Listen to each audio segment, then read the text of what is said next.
கர்த்தர் நல்லவர், கர்த்தர் ஆசீர்வதிப்பார். இப்பொழுது நம்ம கர்த்தருடைய வார்த்தையை இந்த ரோமர் புத்தகத்திலிருந்து நம்ம தொடர்ந்து கற்றுக்கொள்ள போகிறோம். இனிதான் நமக்கு மிக முக்கியமான சப்ஜெக்டே ஆரம்பிக்குது. இப்ப நம்ம சும்மா ஜஸ்ட் ட்ரையல் தான் பார்த்துருக்கோம். இவ்வளவு நேரம் ஓடினது ஒரு அறிமுக சாயல், அவ்வளவுதான். இனிதான் நமக்கு குறிப்பா வேத பாடமே ஆரம்பிக்க போகுது. அதனால கருத்தும் கவனமும் உள்ளவர்களாய் இந்த கவனிகள், அதை விட ரொம்ப முக்கியம் பரிசுத்த ஆவிக்குள்ள கவனிகள். மாம்சத்துல கவனித்தா மாம்சத்துக்கு விரோதமா போகிற காரியத்தை குறித்து கற்றுக்கொள்ள முடியாது, அதுல ஜெயம் எடுக்கவும் முடியாது. அப்ப நம்ம இதுல இருந்து ஜெயம் எடுக்கணும் அப்படின்னா, இதற்கான காரியத்தை நம்ம கற்றுக்கொள்ளணும்னா நம்ம தேவ ஆவியானவரோடு இசைந்திருந்தால் மாத்திரம், அல்லது ஆவியானவர் நமக்குள்ளே வசித்து கொண்டிருக்கும் போது மாத்திரம்தான் அதை எளிமையா புரிந்து கொள்ள முடியும். ஆமென் சொல்லுங்க. இப்ப நம்ம கிளாஸுக்குள்ள போவோம். கர்த்தருக்கு ஸ்தோத்திரம். தொடர்ந்து நம்ம கேட்க போகிறோம். நான் முதல்ல சொன்ன மாதிரி அவருக்குள்ள இருக்கிற விஷயம் அப்படிங்கிறது நீங்களும் நானும் நினைக்கிற மாதிரியானது இல்லை, அவ்வளவு ஆழமா இருக்கு. நான் பார்த்ததுனால சொல்றேன். ஒரு தகப்பனிடத்துல ஒரு பையன் 2 கல்லை வச்சு விளையாடிக்கிட்டு இருந்தான். அந்த தகப்பன் சொன்னார், டேய், இந்த கல்லை பற்றிய விலை உனக்கு தெரியலங்க, வா இந்த கல்லை கொண்டு போய் அந்த காய்கறி விற்கிற அந்த அம்மா கிட்ட போய் கொண்டு கொடுத்து என்ன விலை தருவீங்கன்னு கேளுன்னு 2 சின்ன கல்லு அவளை காணும். அந்த பையன் ஓடி கொண்டு போய் அந்த காய்கறி விற்கிற அந்த அம்மா கிட்ட கொண்டு போய் கொடுத்துக்கிட்டு கேட்டான், அம்மா அந்த கல்லை வச்சுக்கிட்டு எவ்வளவு தருவீங்கன்னு. இந்த கல்லுக்கா 2 ரூபா தரலாம். அப்பாட்ட சொன்னா, அம்மா அப்பா இந்த கல்லுக்கு அந்த அம்மா 2 ரூபா தரேங்குதுப்பா, கொடுத்துருவோமா? டேய் வாங்கிட்டு வா. வாங்கி கொண்டு வந்தா. அப்பா சொன்னார், இப்ப இந்த கல்லை கொண்டு போய் தேங்காய் வியாபாரி ஒருத்தன் அங்க இருக்கான், அவன்கிட்ட கொடு. அங்க போய் கொடுத்தா அவன் இந்த கல்லை வாங்கி பார்த்துக்கிட்டு இதுக்கு ஒரு 50 ரூபா தரேன் அப்படின்னா, ஏப்பா காய்கறிக்காரமா 2 ரூபா சொல்லிச்சு, அந்த ஆள் 50 ரூபா தரான், கொடுத்துருவோம்பா. வேண்டாம் வாங்கிட்டு வா.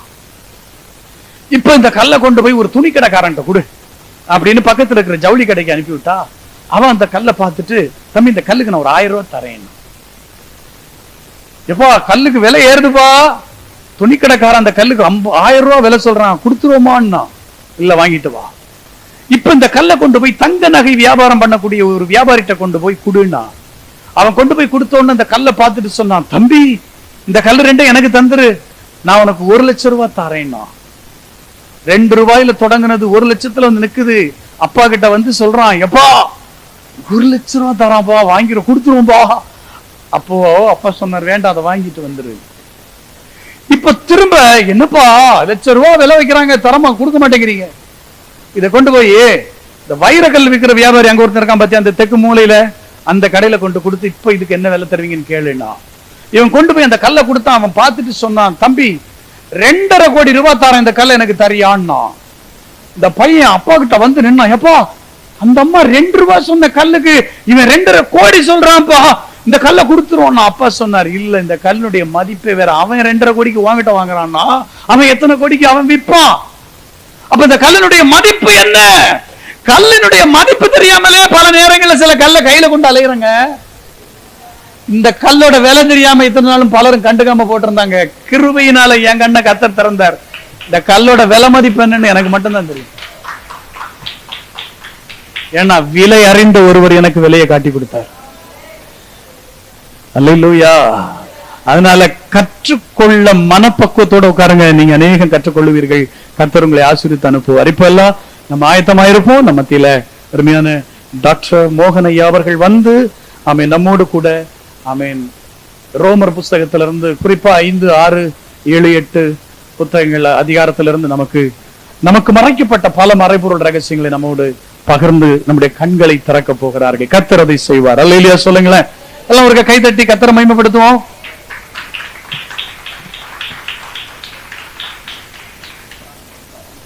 நம்ம வந்து ரோமர் 5வது அதிகாரம் 12வது வரைக்கும் பார்த்தோம். 12ல் இந்த உலகத்தில் பாவம் வந்துருச்சு. முதலாவது ஏதேன் தோட்டத்தில் பாவம் வந்தது. அந்த பாவம் எல்லா மனிதருக்கும் வந்தது. காரணம் என்னன்னு கேட்டிங்கன்னா, அவர் வந்து ஒரு கார்ப்பரேட் கான்ஸ்டியூஷன் சொல்லுவாங்க. அப்படின்னா என்னன்னு கேட்டிங்கன்னா, எல்லாருடைய ரெப்ரசன்டேட்டிவ் அவர். ஃபெடரல் எல்லா மனிதர்களுக்கும் அவர் ஹெட்டு. அதனால்தான் அவர் செஞ்ச பாவம் எல்லாரையும் அது மேலே வந்தது. சொல்லுவாங்க, நான் பாவம் செய்யலைங்க, அவர் செஞ்ச பாவத்துக்கு நான் பொறுப்படுத்திக்க முடியுமா அப்படின்ற ஒரு கேள்வி வரும். அந்த கேள்விக்கு பதில் என்னன்னு கேட்டிங்கன்னா, ஆமாம் அப்படிதான். அப்படி நீங்கள் ஒத்துக்கலன்னு சொன்னால், 2 ஆதாம் இருக்காங்க.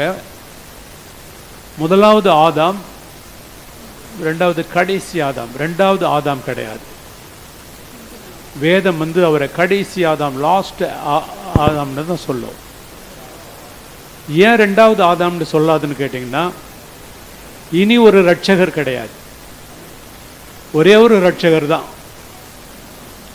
அதனால இயேசுவை சொல்றப்ப கடைசி ஆதாம்னு சொல்லும். 2ஆம் ஆதாம்னு சொல்லியிருந்தா சில பேர் 2ஆம் ஆதாம்னு இயேசு கிறிஸ்துவ சொல்லுவாங்க. அப்படி சொல்லியிருந்தா இன்னொரு ரட்சகர் யாரோ வரப்போறாரு. அப்படி ஒரு ரட்சகர் கிடையாது. அதனால லாஸ்ட் ஆதாம். இந்த 2 ஆதாம இவரும் ஃபெடரல் ஹெட், அவரும் ஃபெடரல் ஹெட். எப்படின்னு கேட்டீங்கன்னா,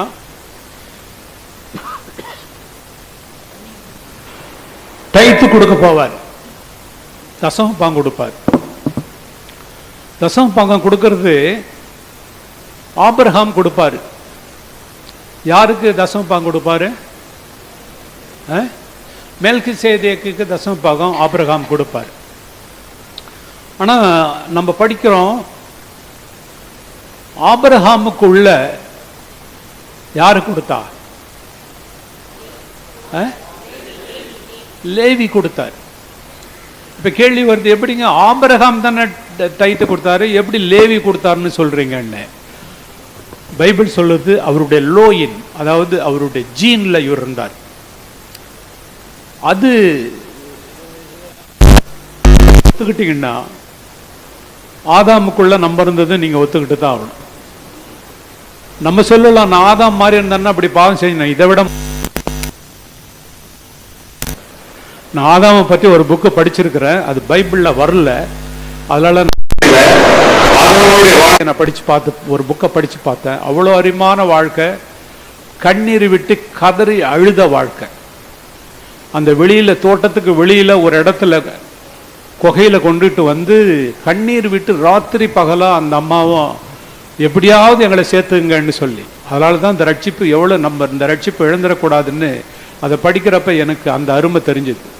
கண்ணீர் விட்டு கதறி ராத்திரி பகலா கத்துவாங்களாம், எங்களை எப்படியாவது அந்த தோட்டத்துக்குள்ள விட்டுருங்கன்னு சொல்லி. அந்த ஆதாம் ஒரு பாவம் செஞ்சாரு. அந்த ஆதாம்னால மரணம் உலகத்துக்கு வந்தது, எல்லாரையும் வந்தது, எல்லாருக்கும் வந்துருச்சு.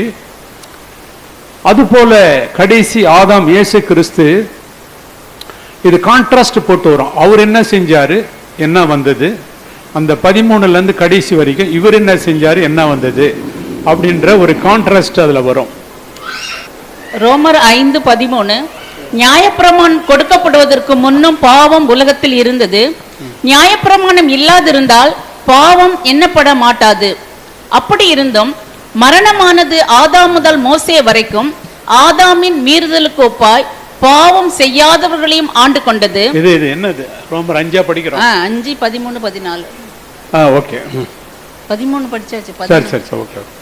14, அப்படி இருந்தும் மரணமானது ஆதாம் முதல் மோசே வரைக்கும் ஆதாமின் மீறுதலுக்கு ஒப்பாய் பாவம் செய்யாதவர்களையும் ஆண்டு கொண்டது. அந்த ஆதாம் பின்பு வந்தவருக்கு முன் அடையாளமானவன்.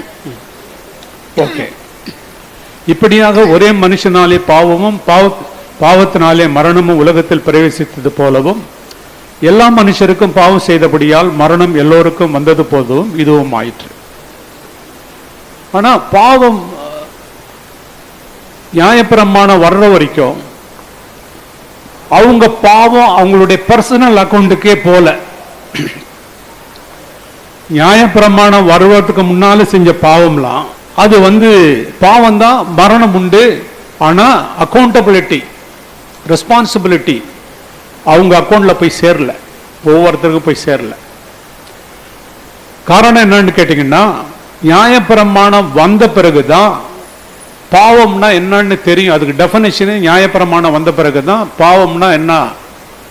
ஸ்பீடு, இப்ப நம்ம 3 பேர் ஸ்கூட்டர்ல போனா போலீஸ் பிடிச்சிட்டாங்கன்னா நம்ம கேட்போம் உடனே, எங்கெங்க ரூல்ஸ் இருக்கு, எங்க ரூல்ஸ் இருக்கு? அப்ப நியாயப்பிரமாணம் வந்தாதான் மீறுதல் தெரியும், இல்லாட்டினா தெரியாது.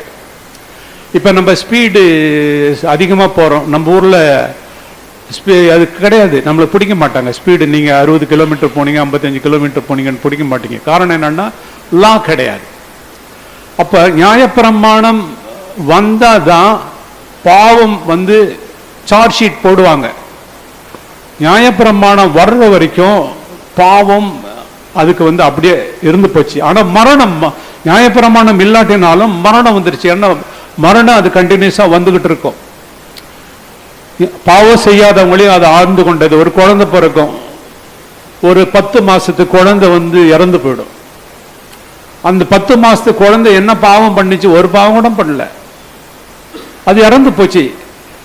ஏன்னு கேட்டீங்கன்னா அந்த பாவம், ஆதாமுடைய பாவம் வந்ததுனால மரணம் வந்தது. நியாயப்பிரமாணத்துக்கு முன்னால இருந்தவங்க எல்லாத்தையும் அது ஆண்டு கொண்டது.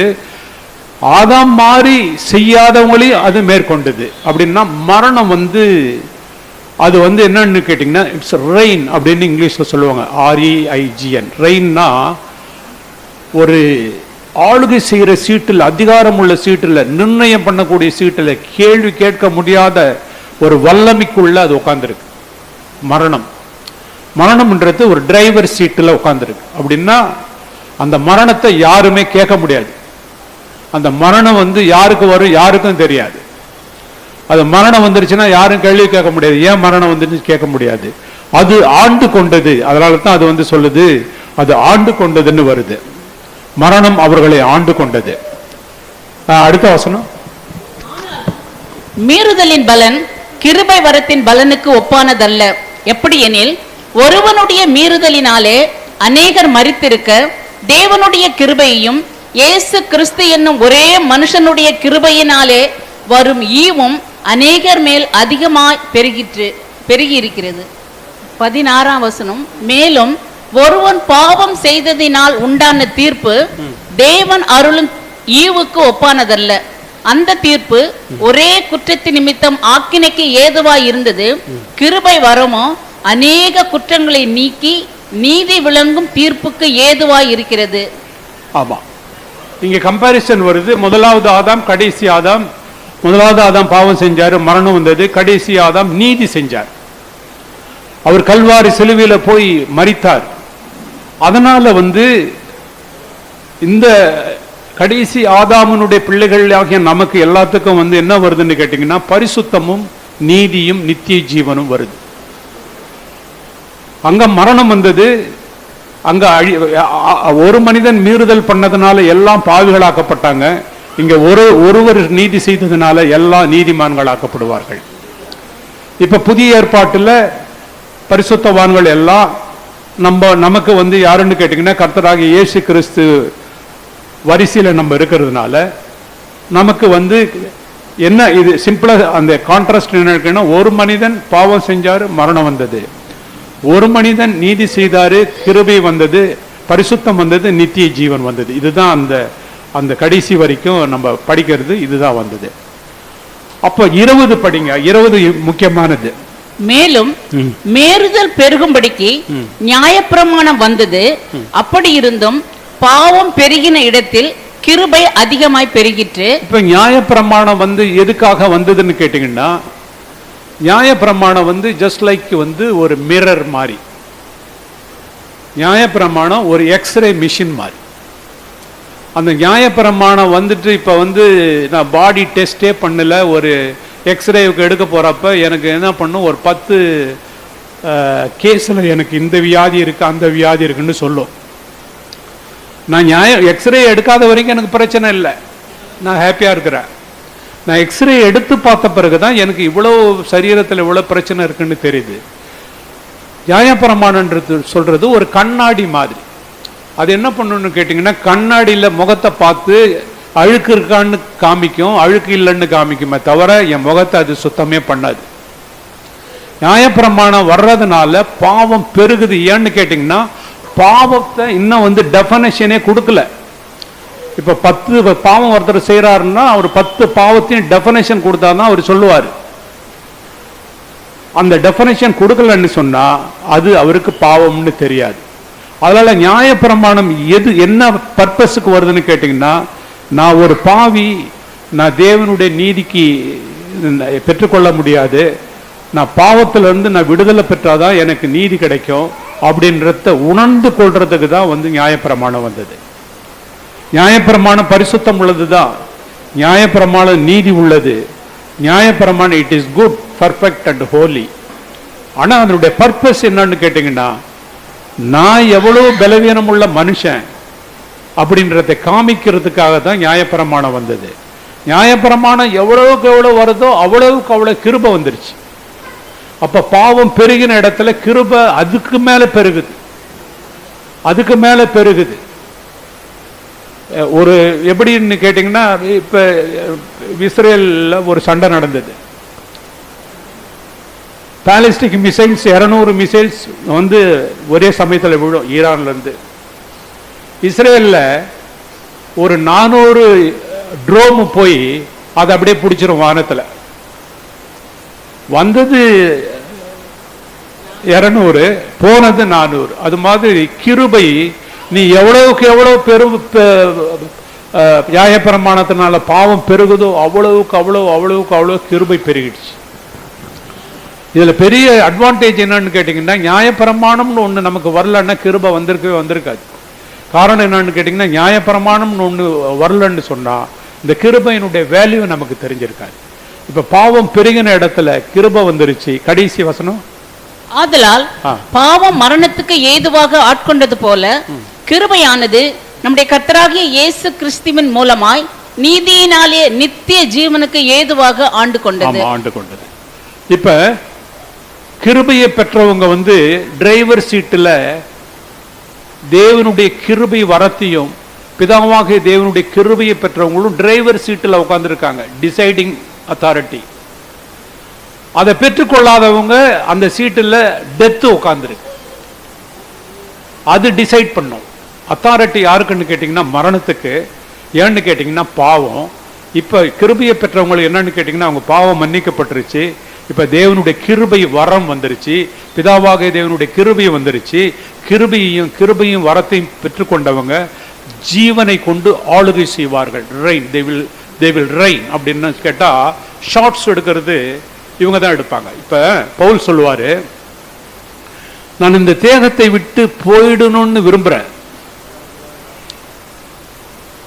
ஆனாலும் எனக்கு கொஞ்சம் வேலை இருக்கு, சோ நான் கொஞ்ச நாள் இருக்கணும்னு விரும்புறேன். இப்ப யாரு டிசைட் பண்றா?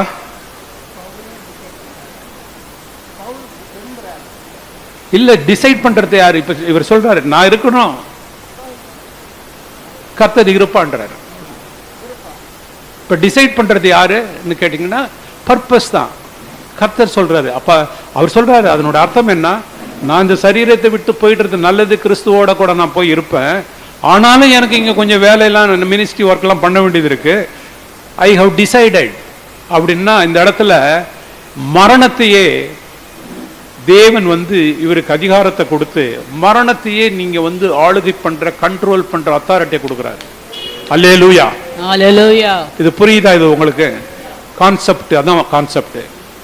நீங்க நம்ம நினைக்கிறதுனால நம்ம செத்து போக மாட்டோம்.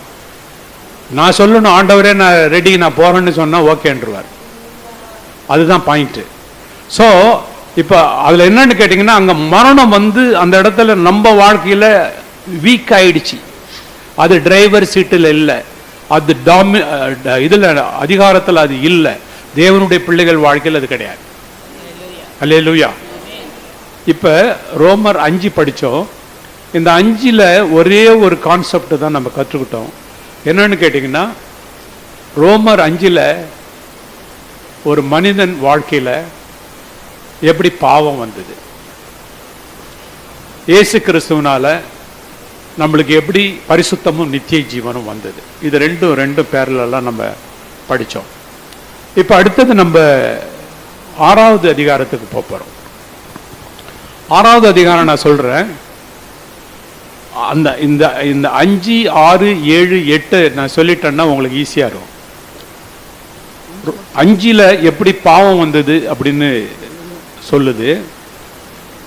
6ல எப்படி நான் பாவத்துக்கு மரித்தன்னு சொல்லுது. 7ல் நான் பாவத்துக்கு மரித்து எப்படி நான் அதிலிருந்து விடுதலை பெற்றுக்கொண்டேன்னு சொல்லுது. 7ல் நியாயப்பிரமாணத்தினால கட்டப்பட்ட நான் எப்படி விடுதலை பண்ணிட்டேன்னு பெற்றுக்கொண்டேன்னு சொல்லுது. 8 எப்படி பரிசுத்த ஆவியானவர் டோட்டலாக இப்போ வந்து கண்ட்ரோல் எடுத்துக்கிட்டாருன்னு சொல்லுது. 5 இதான் சப்ஜெக்டை. இந்த 5 தான். இப்போ நம்ம 5 பார்த்துட்டோம். இப்போ 6ல் வந்து இப்போ நம்ம 6 படிக்கலாம். 1லேருந்து 6 வரைக்கும் படிக்கலாம். ஆகையால் என்ன சொல்லுவோம்? கிருபை பெருகும்படிக்கு பாவத்திலே நிலைநிற்கலாம் என்று சொல்லுவோமா? கூடாதே. பாவத்துக்கு மரித்த நாம் இனி அதிலே எப்படி பிழைப்போம்? கிறிஸ்து இயேசுவுக்குள்ளாக ஞானஸ்நானம் பெற்ற நாம் அனைவரும் அவருடைய மரணத்துக்குள்ளாக ஞானஸ்நானம் பெற்றதை அறியாமல் இருக்கிறீர்களா? மேலும் பிதாவின் மகிமையினாலே கிறிஸ்து மரித்தோரிலிருந்து எழுப்பப்பட்டது போல நாமும் புதிதான ஜீவன் உள்ளவர்களாய் நடந்து கொள்ளும்படிக்கு அவருடைய மரணத்திற்குள்ளாக்கும் ஞானஸ்நானத்தினாலே கிறிஸ்துவுடனே கூட அடக்கம் பண்ணப்பட்டோம். ஆதலால் அவருடைய மரணத்தின் சாயலில் நாம் இணைக்கப்பட்டவர்கள் ஆனால் அவர் உயிர்த்தெழுதலின் சாயலிலும் இணைக்கப்பட்டிருப்போம். நாம் இனி பாவத்துக்கு ஊழியம் செய்யாதபடிக்கு பாவ சரீரம் ஒழிந்து போகும் பொருட்டாக நம்முடைய பழைய மனுஷன் அவரோடே கூட சிலுவையில் அறையப்பட்டதென்று அறிந்திருக்கிறோம். ஆமா, இதுல ரொம்ப இம்பார்ட்டன்ட் வந்து பார்க்க வேண்டியது, இதுல வந்து 4 வெர்ஸ் வெரி வெரி இம்பார்ட்டன்ட். இதுல ஒண்ணு வந்து 6ல் நாம் இனி பாவத்துக்கு ஊழியம் செய்யாதபடி பாவ சரீரம் ஒழிந்து போகும் பொருட்டாக நம்முடைய பழைய மனுஷன் அவரோட கூட சிலுவையில் அறையப்பட்டது என்று அறிந்திருக்கிறோம். we know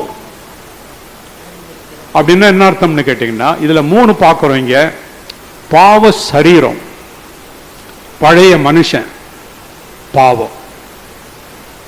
பாவ சரீரம், பழைய மனுஷன், பாவம். இது 3க்கும் நமக்கு வித்தியாசமே தெரியலன்னு சொன்ன இந்த சப்ஜெக்ட் புரியாது, இந்த கான்செப்டே புரியாது.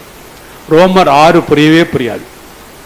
இது 3க்கும் வித்தியாசம் உண்டா இருக்குன்னா வித்தியாசம் இருக்கு. அதுக்கு தான் நம்ம 5லேயே நம்ம அதை ஸ்டார்ட் பண்ணியிருக்கிறோம். எப்படி ஸ்டார்ட் பண்ணியிருக்கிறோம்னு கேட்டிங்கன்னா, நம்ம முதல்ல தேவன் மனிதனை ஆவி ஆத்மா சரீரமா உண்டாக்குனாரு. ஆவி தேவனுக்குரியது,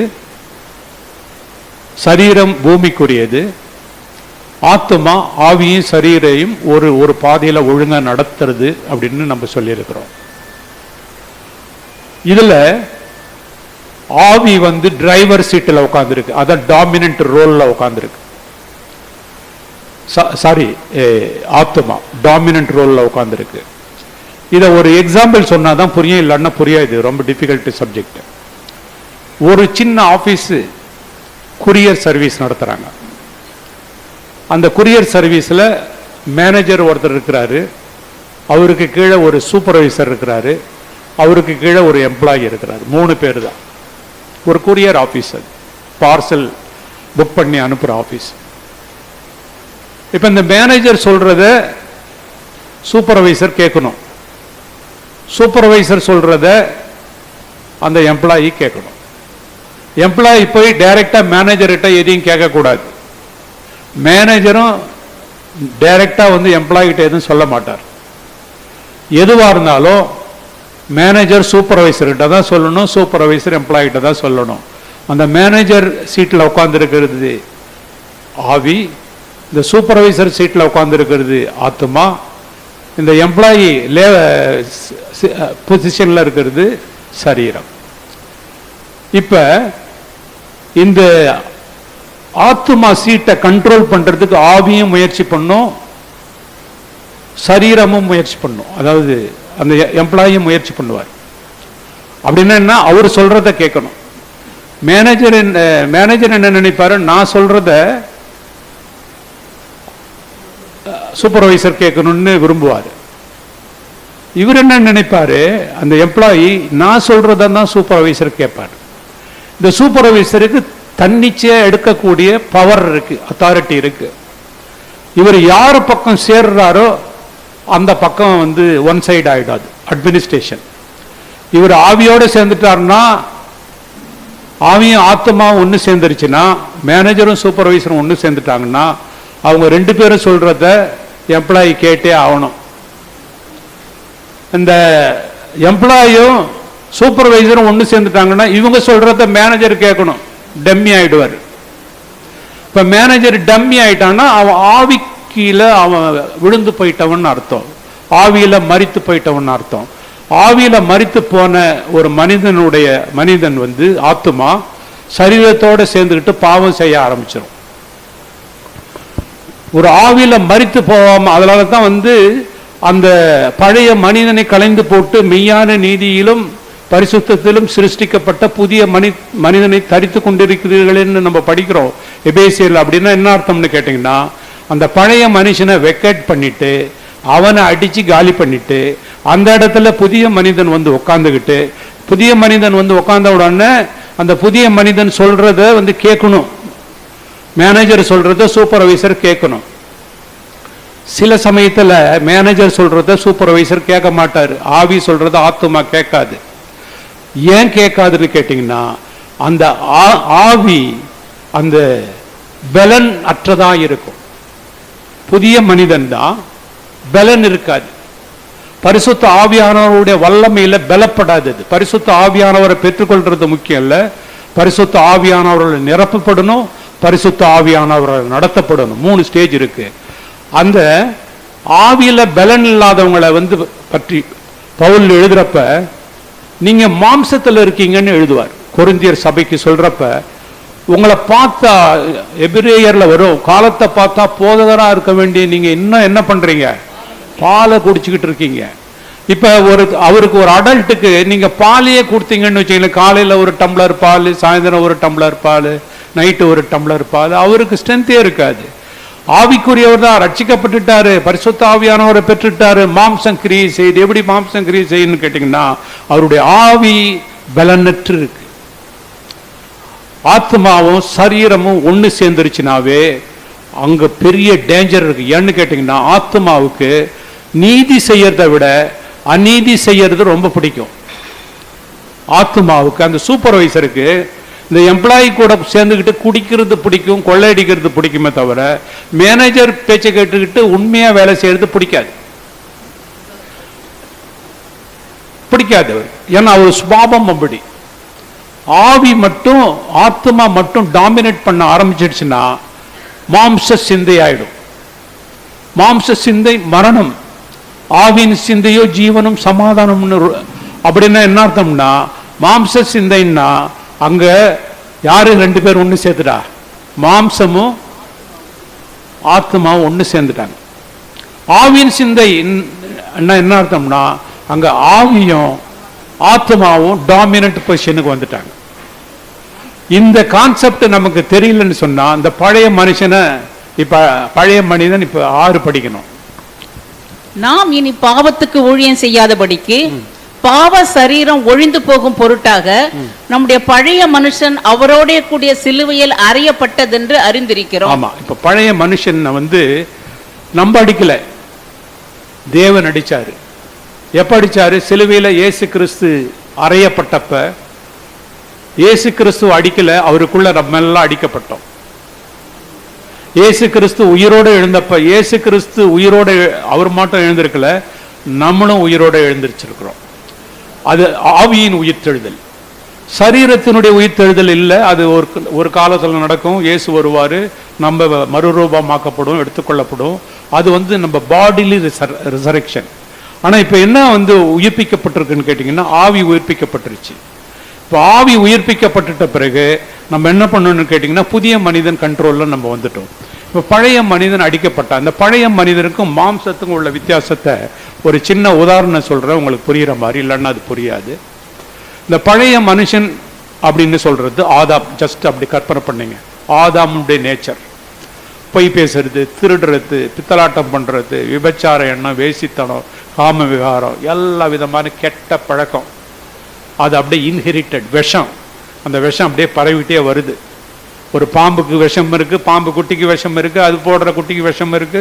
அந்த விஷம் அந்த சரீரத்தில் வந்துகிட்டே இருக்கு. அந்த விஷம் தான் பழைய மனுஷன். இப்போ பழைய மனுஷனை அவன் எப்படின்னு கேட்டிங்கன்னா, ஒரு கற்பனைக்கு சொல்ற மாதிரி புரியும். ஒரு பங்களா இருக்கு, அந்த பங்களாவில் பங்களா ஓனர் கர்த்தர் அவனை வாட்ச்மேனா கேட் கீப்பரை போட்டிருக்கார், பழைய மனுஷனை. அந்த பழைய மனுஷன் வந்து என்ன பண்ணுவான்னு கேட்டிங்கன்னா, அவன் உண்மை இல்லாதவன். அவன் எப்பெல்லாம் வந்து இச்சை உள்ள வருதோ கதவை திறந்து உள்ள விட்டுருவான். உள்ள விட்டுட்டு இவனும் அவனும் சேர்ந்துக்கிட்டு குடிச்சு கும்மாளம் அடிச்சுக்கிட்டு இருப்பாங்க. இப்போ இந்த ஸ்டேஜில் என்ன பண்ணுறாங்க, இந்த பழைய மனுஷனை டிஸ்மிஸ் பண்ணிட்டார் ஓனர். டிஸ்மிஸ் பண்ணிட்டோன்னே இப்போ மாம்சம் எங்க இருக்கிறான், உள்ள இருக்கிறான். இப்ப உள்ள இருக்கிறான், பழைய மனுஷன் அடிச்சாச்சு, அந்த இடத்துல இப்ப புதிய மனுஷனை கொண்டுட்டு வரணும். இப்ப புதிய மனுஷன் வந்தாச்சு, கிறிஸ்துவின் சாயலில் உண்டாக்கப்பட்ட புதிய மனுஷன் வந்தாச்சு. ஆனா வந்தா கூட இந்த பாவ சரீரம் அவருடைய சுபாவம் வந்து அப்படியே தான். நான் ரட்சிக்கப்பட்டுட்டேன், நான் பரிசுத்த ஆவியுடைய அபிஷேகம் பெற்றுட்டேன், ஆனா இந்த பாவ சுபாவம் இருக்கு. ஏன் இருக்குன்னா, அது இந்த பழைய மனுஷன் இருக்கு. பழைய மனுஷனை வந்து இப்போதைக்கு டெர்மினேட் பண்ண முடியாது, கொல்ல முடியாது, வெளியில விரட்ட முடியாது. இந்த பழைய மனுஷன் இந்த சரீரம் மாறி புதிய சரீரம் வர்ற வரைக்கும் அவன் இங்கதான் இருக்கணும், அவன் என்கிட்ட இருக்கிறான். அதனாலதான் ரோமர் எபேசியர் 1:2 படித்தோம். நம்ம படிக்கிறப்ப நம்ம இந்த உலக வழக்கத்தின்படியாகவும் இப்பொழுது கிரியை செய்கிற ஆகாய அதிகார விருப்பவகை ஆவிக்கு ஏற்படியாகவும் மாம்ச இச்சையின்படி நடந்து மனசும் மாம்சமும் விருப்பதனை செய்து தேவ கோபாக்கனின் பிள்ளைகளாக இருக்கிறோம். எல்லாமே என்ன இருக்குன்னு கேட்டீங்கன்னா, இப்ப மாம்சம் உள்ள இருக்கு. இந்த மாம்சத்துக்கு புரட்டி யாருன்னு கேட்டீங்கன்னா, உலகமும் பிசாசும். பழைய மனுஷன் அடிக்கப்பட்டுட்டான் சிலுவையில, பழைய மனுஷன் இல்ல, புது மனுஷன் வந்தாச்சு. ஆனா இவன் எங்க ட்ரைனிங், யாருக்கு ட்ரைனிங் எடுத்தான்னு கேட்டீங்கன்னா, அந்த பழைய மனுஷன் ட்ரைனிங் எடுத்தான். அவனுக்கு எல்லாம் அந்த பழைய மனுஷனுடைய எல்லா தில்லு முள்ளு எல்லாம் தெரியும். அவன் அதிலே ஊதிப்பான், அப்படியே பழகிப்பான். இந்த பழைய மனுஷனை அடிக்கணும்னா அவனை செயல என்ன செய்யணும், அவனை கொல்லக்கூடாது. அவனை கொல்ல முடியாது, கொண்டுட்டா சார் நான் செத்துட்டேன். அவனை செயலிழக்க டம்மியாகும். அவனை வந்து இனாக்குலஸ் அப்படின்னு சொல்லுவாங்க. அப்படின்னா அவனை இதாக்கி டம்மி ஆக்கி. அப்ப டம்மி ஆக்குறதுன்னா என்னன்னு கேட்டீங்கன்னா, டம்மி ஆக்கிட்டு பாவத்தினுடைய இப்ப 6 படிக்கலாம், 6 படிக்கலாம், 6 நாம் இனி பாவத்துக்கு ஊழியம் செய்யாதபடிக்கு பாவ சரீரம் ஒழிந்து போகும் பொருட்டாக நம்முடைய பழைய மனுஷன் அவரோட கூட சிலுவையில் அறையப்பட்டதென்று அறிந்திருக்கிறோம். பழைய மனுஷன் அடிச்சவங்க இப்ப இவங்களுக்கு சப்போர்ட்டே கிடையாது. இப்ப மாம்சத்துக்கு இப்ப இப்படி சொன்னா அவங்களுக்கு புரியும். அவன் யூஸ் பண்ண கை, அவன் யூஸ் பண்ண கட்டு, ஆதாம் நேச்சர், அவருடைய சுபாவம் யூஸ் பண்ண கண்ணு, அவன் யூஸ் பண்ண கை, அவன் யூஸ் பண்ண காது. இப்ப இட் இஸ் அன்எம்ப்ளாய்ட், இப்ப வந்து வேலை இல்லாத. அதைதான் இங்க நம்ம படிப்போம். இப்பொழுது உங்களுடைய சரீரங்களை நீதியின் அவயங்களாக நீங்க கொடுத்துடணும்னு ஒரு படிப்போம் நம்ம. இது என்னன்னு கேட்டீங்கன்னா, இந்த கண்ணு தேவனுடைய கரத்துல இருக்கிற வரைக்கும், இந்த கை தாவீதுடைய கை தேவனுடைய கண்ட்ரோல்ல இருக்கிற வரைக்கும், பெலிஸ்தியர அந்த அவன் பேர் என்ன, கல்லால அடிச்சு கொண்டுடுவாங்க, கோலியாத்த அடிக்க முடிஞ்சது. இப்ப கை யார் கையில இருக்கு? தேவனுடைய கையில. தேவனுடைய கையில கை இருக்கிற வரைக்கும் கோலியாத்த கல்லால அடிச்சிடலாம். கண்ணு வந்து என்னைக்கு பாவத்துக்கிட்ட நான் ஒப்பு கொடுத்தவங்க அந்த அம்மாவை பார்த்து இச்சைப்பட்டு இப்ப இதே கண்ணு தான் இந்த கண்ணுக்கு வந்து என்ன ஆயிடுச்சு, ஸ்பாயில் ஆயிடுச்சு. இப்ப இந்த கண்ணு யாரு கர்த்தருடைய கண்ட்ரோல் இருக்கிற வரைக்கும் பர்ஃபெக்டா இருந்தது, பிரச்சனையே கிடையாது, பிரச்சனையே கிடையாது. இந்த கண்ணு என்னைக்கு வந்து இந்த மாம்சத்தினுடைய கண்ட்ரோலுக்கு போனுச்சோ அன்னைக்கு போச்சு. அப்ப என்னன்னு கேட்டீங்கன்னா, பழைய மனுஷனை தேவன் அடிச்சிட்ட பிறகு ஆண்டவர் சொல்றாரு, ஒரு பிசாசு ஓடி போச்சு, அது போய் என்ன பண்ணும், இன்னும் 7 போய் கூட்டிட்டு. அது வெறுமையாவே இருக்கக்கூடாது, அடிச்ச உடனே புதிய மனுஷனை கொண்டுட்டு வந்து அங்க போட்டுடணும். புதிய மனுஷனை போடுறது முக்கியம் இல்ல, புதிய மனுஷனை எம்பவர் பண்ணணும், எனர்ஜைஸ் பண்ணணும். அப்படின்னா ஆகாரம் கொடுக்கணும், தீனி கொடுக்கணும், பவர் கொடுத்துடணும். அப்ப பவர் கொடுத்தப்ப வந்துட்ட உடனே இப்ப என்ன பண்ணணும்னு கேட்டீங்கன்னா, இப்ப இந்த ஆத்மா வேற வழி இல்லாத அந்த ஆவி சொல்றதுதான் கேட்குமே தவிர இந்த மாம்சம் சொல்றது கேட்கவே கேட்காது. இப்ப அவனுடைய லைஃப் மிசரபிள் லைஃப் சொல்றதை செஞ்சுட்டு சம்பளம் வாங்கிட்டு போகணும். அந்த எம்ப்ளாயி அவன் முன்ன திருந்த மாதிரி திருட முடியாது, முன்ன ஃப்ராட் பண்ண மாதிரி பண்ண முடியாது. இப்ப மேனேஜரும் சூப்பர்வைசரும் என்ன சொல்றாங்களோ அதுதான் செய்யணும். அதுதான் இந்த பழைய மனுஷன் அடிக்கப்படும். அந்த பழைய மனுஷன் அடிக்கப்படலன்னு சொன்னா, புதிய மனுஷனை கொண்டுட்டு வந்து வைக்கணும்னு சொன்னா, ரட்சிக்கப்பட்டிருக்கிறோம், பரிசுத்த ஆவியானவரை பெற்றிருக்கிறோம், பாவம் செய்வோமான்னா பாவம் செய்வோம். இந்த கை நமக்கு சொந்தம் இல்லை. இத வாட்ச்மேன் லீவ் ரொம்ப அழகா இதை எக்ஸ்பிளைன் பண்றாரு. அவர் எக்ஸ்பிளைன் பண்றப்ப ஒரு ரட்சிக்கப்படுறதுக்கு முன்னால ட்ரெயின் அந்த காலத்துல டிராவல் பண்றவங்க சீட் ஆடுவாங்க. நான் பார்த்திருக்கேன். அவங்க பொழுதுபோக்கு இந்த காலத்துல செல்போன் இருக்கு, எல்லாம் இருக்கு. அந்த காலத்துல அதெல்லாம் கிடையாது. உட்காந்து சீட் ஆடிட்டு அப்படி ஒரு 3 பேர் சீட் ஆடுறாங்க. அவருக்கு ஒரு கை குறையும், ஒரு கைன்னா இன்னொரு ஆள் வேணும், 4 பேர் சீட் ஆடுறாங்க. அப்ப இன்னொருத்தரை கூப்பிட்டு ஒரு கை போடுறீங்களான்னு அவன் அப்படிதான் சொல்லுவாங்க அவங்க பாஷை. ஒரு கை போடுறீங்களான்னா அவர் சொன்னாரா, இந்த கை ஏசுகிறது கைங்க, அதுக்கு வராது. அது ஏன்னு கேட்டீங்கன்னா, இந்த கை, இந்த கண்ணு, இந்த பாவ சரீரம், இது பாவ சரீரம். இது 7வது அதிகாரத்துக்கு போறப்ப ஏன் இது பாவ சரீரம்ன்றது நமக்கு தெரிஞ்சிடும். இந்த என்னன்னு கேட்டீங்கன்னா, பழைய மனுஷன் சிலுவையிலே அடிக்கப்பட்டுட்டான். இப்ப என்ன பாயிண்ட் வருதுன்னு கேட்டீங்கன்னா, அவரு போகிற காலத்துல என்ன ஒரு கான்செப்டை கொடுத்தாங்கன்னா, கிருபையிலே நம்ம பாவம் செய்யலாமான்னு ஒரு குரூப் கழிச்சு. அப்பதான் அவர் சொல்றாரு, எப்படிப்பா நெவர் அப்படின்னு இங்கிலீஷ்ல வருது. ஆனா ஒரு டிரான்ஸ்லேஷன் ரொம்ப அதிகமா போட்டிருக்கு, perish such thought. அப்பேற்பட்ட எண்ணத்தை நீ குழி தோண்டி புதைச்சு போடுங்க. அது ரொம்ப எனக்கு பிடிச்சது. perish the thought அப்படின்னு. அப்படின்னா கிருபை வந்துருச்சுன்னா பாவம் செய்யுமா, செய்யக்கூடாது. பாவத்துக்கு மரித்த நாம் எப்படி பாவத்துக்கு பிழைப்போம்? அத மெசேஜ் பைபிள் டிரான்ஸ்லேஷன்ல ரொம்ப நல்லா கொண்டுட்டு வருது. அது என்ன கொண்டுட்டு வருதுன்னு கேட்டீங்கன்னா, பாகிஸ்தான்ல இருந்து இந்தியா வந்த பிறகு நீ பாகிஸ்தானை பத்தி அந்த வீட்டை பத்தி நினைச்சிட்டு இருக்கிற, இனி நீ அங்க போக முடியும் அப்படின்னு மெசேஜ் பைபிள் டிரான்ஸ்லேஷன் கொண்டு வரும். எரிச்சல் கேட்டீங்கன்னா, பாவத்துக்கு மறிச்சிட்டோம். அவரு வீட்டுல துன்மார்க்கமானவரு, எப்ப பாருங்க குடிப்பாரு, மனைவியை போட்டு அடிப்பாரு, சர்ச்சைக்கு போக கூடாதுன்னு சொல்லுவாரு. அவங்க பயந்துட்டு, மனைவியும் மகனும் பயந்துட்டு ஒரு நாள் ஸ்பெஷல் மீட்டிங் போயிட்டாங்க. ஸ்பெஷல் மீட்டிங் போயிட்டு பயந்துட்டு வராங்க. வீட்டுல பார்த்தா ஒரு சேர்ல உட்காந்துட்டு சேர் ஆடிட்டு இருக்கு, ஒரு சிகரெட் கையில சிகரெட் இருக்கு, புகை ஓடுது, டிவி ஓடிட்டு இருக்கு. பயந்துட்டு உள்ள வர்றாங்க. உள்ள பார்த்தா அசைவு இல்லை. அவங்களுக்கு டவுட் இவரை தொட்டு பார்த்தா ஹார்ட் அட்டாக்ல செத்து போயிட்டார். அவர் செத்து போயிட்டாரு, இனி அவர் குடிக்க மாட்டார். அவர் செத்து போயிட்டாரு, இனிமே அவர் சிகரெட் குடிக்க முடியாது. மனிதன் பாவத்துக்கு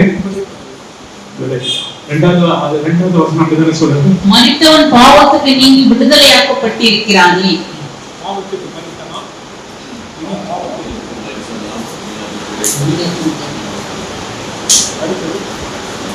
ஆகையால் கிறிஸ்துவுடனே கூட நாம் மரித்தோமானால் அவரோட கூட பிழைத்தும் இருப்போம் என்று நம்புகிறோம். மரித்தோரிலிருந்து எழுந்த கிறிஸ்து இனி மரிப்பதில்லை என்று அறிந்திருக்கிறோம். மரணம் இனி அவரை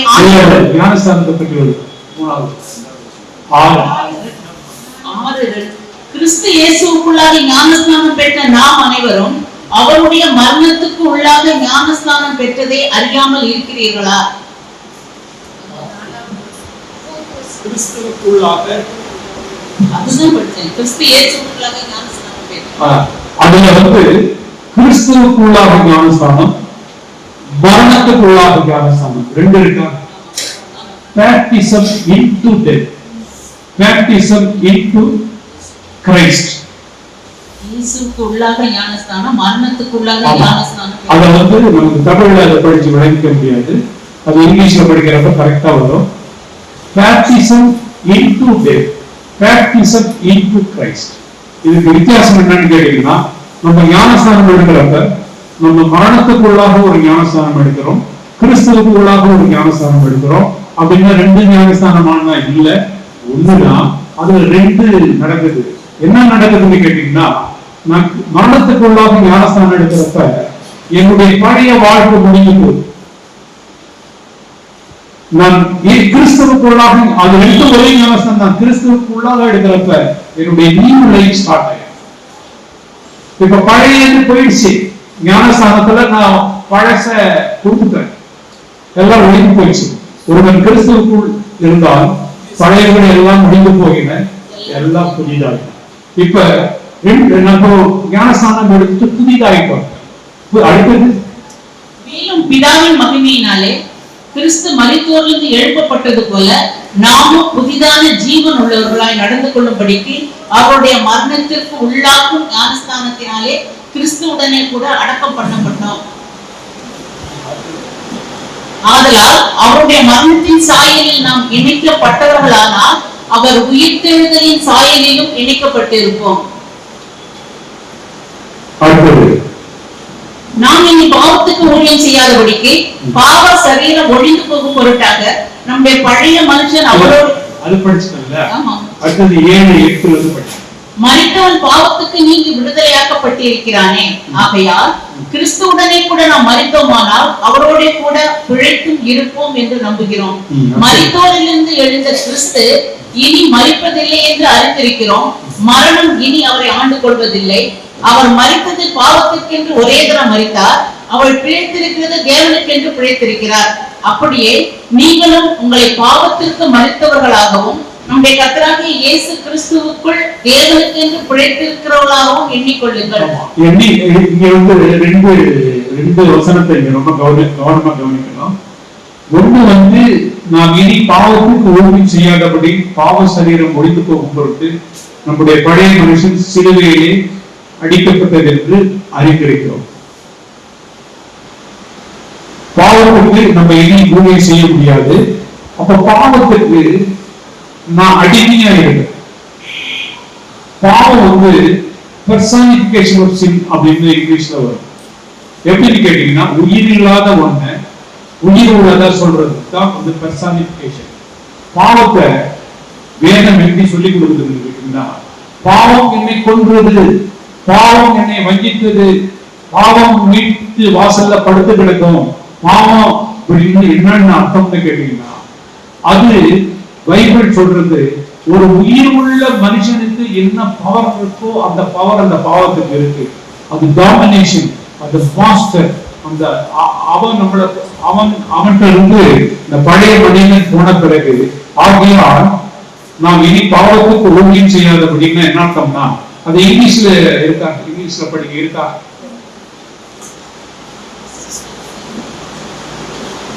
Knowing this, that our old man is crucified with him, that the body of sin might be destroyed, that henceforth we should not serve sin. For he that is dead is free from sin. அந்த பாவத்துக்கு விடுதலை ஆகிட்டான். இனி என்ன பாவம் எனக்கு எந்த ஒரு கட்டளை கொடுக்க முடியாது. எனக்கு பாவம் என்னை டிக்டேட் பண்ணவே முடியாது. என்னை நான் மாஸ்டர் கிடையாது, அவன் எனக்கு மாஸ்டரே கிடையாது. நான் ஞானஸ்தானம் எடுத்த பிறகு அவனுக்கும் எனக்கும் சம்பந்தம் இல்லை. அவனுக்கு நான் வேலை செஞ்சேன்னா, ஆமா ஒரு நேரத்துல வேலை செஞ்சேன். அவன் லிட்டர் போய் வாங்கிட்டு வரணும்னு சொன்னான்னா நான் போய் லிட்டர் போய் வாங்கிட்டு வருவேன். அவன் போய் ஏமாத்துன்னு சொன்னான்னா நான் ஏமாத்துவேன். அவன் போய் ஒருத்தர் சபின்னு சொன்னான்னா நான் சபிச்சுட்டு இருப்பேன். ஆனா இப்ப நான் மரித்த பிறகு என்னை பழைய முதலாளிக்கு எனக்கு சம்பந்தமும் கிடையாது. அவன் சொல்றத நான் செய்யவும் மாட்டேன். அதுதான் சொல்றது. You should know. அது ரொம்ப தெளிவா சொல்றது. நீங்க தெரிஞ்சுக்கலன்னு சொன்னா ரொம்ப மிஸ்டேக். You should know என்ன அர்த்தம்னா, you should know, அவ்வளவுதான். தெரியணும், தெரிஞ்சுக்கொள்ளணும். நீங்க தெரிஞ்சுக்கொள்ளலன்னா யாரும் ஒன்றும் பண்ண முடியாது. நீங்க தெரிஞ்சுக்கிறது உங்க பிரச்சனை. நீங்க தெரிஞ்சுக்கலன்னா போச்சு.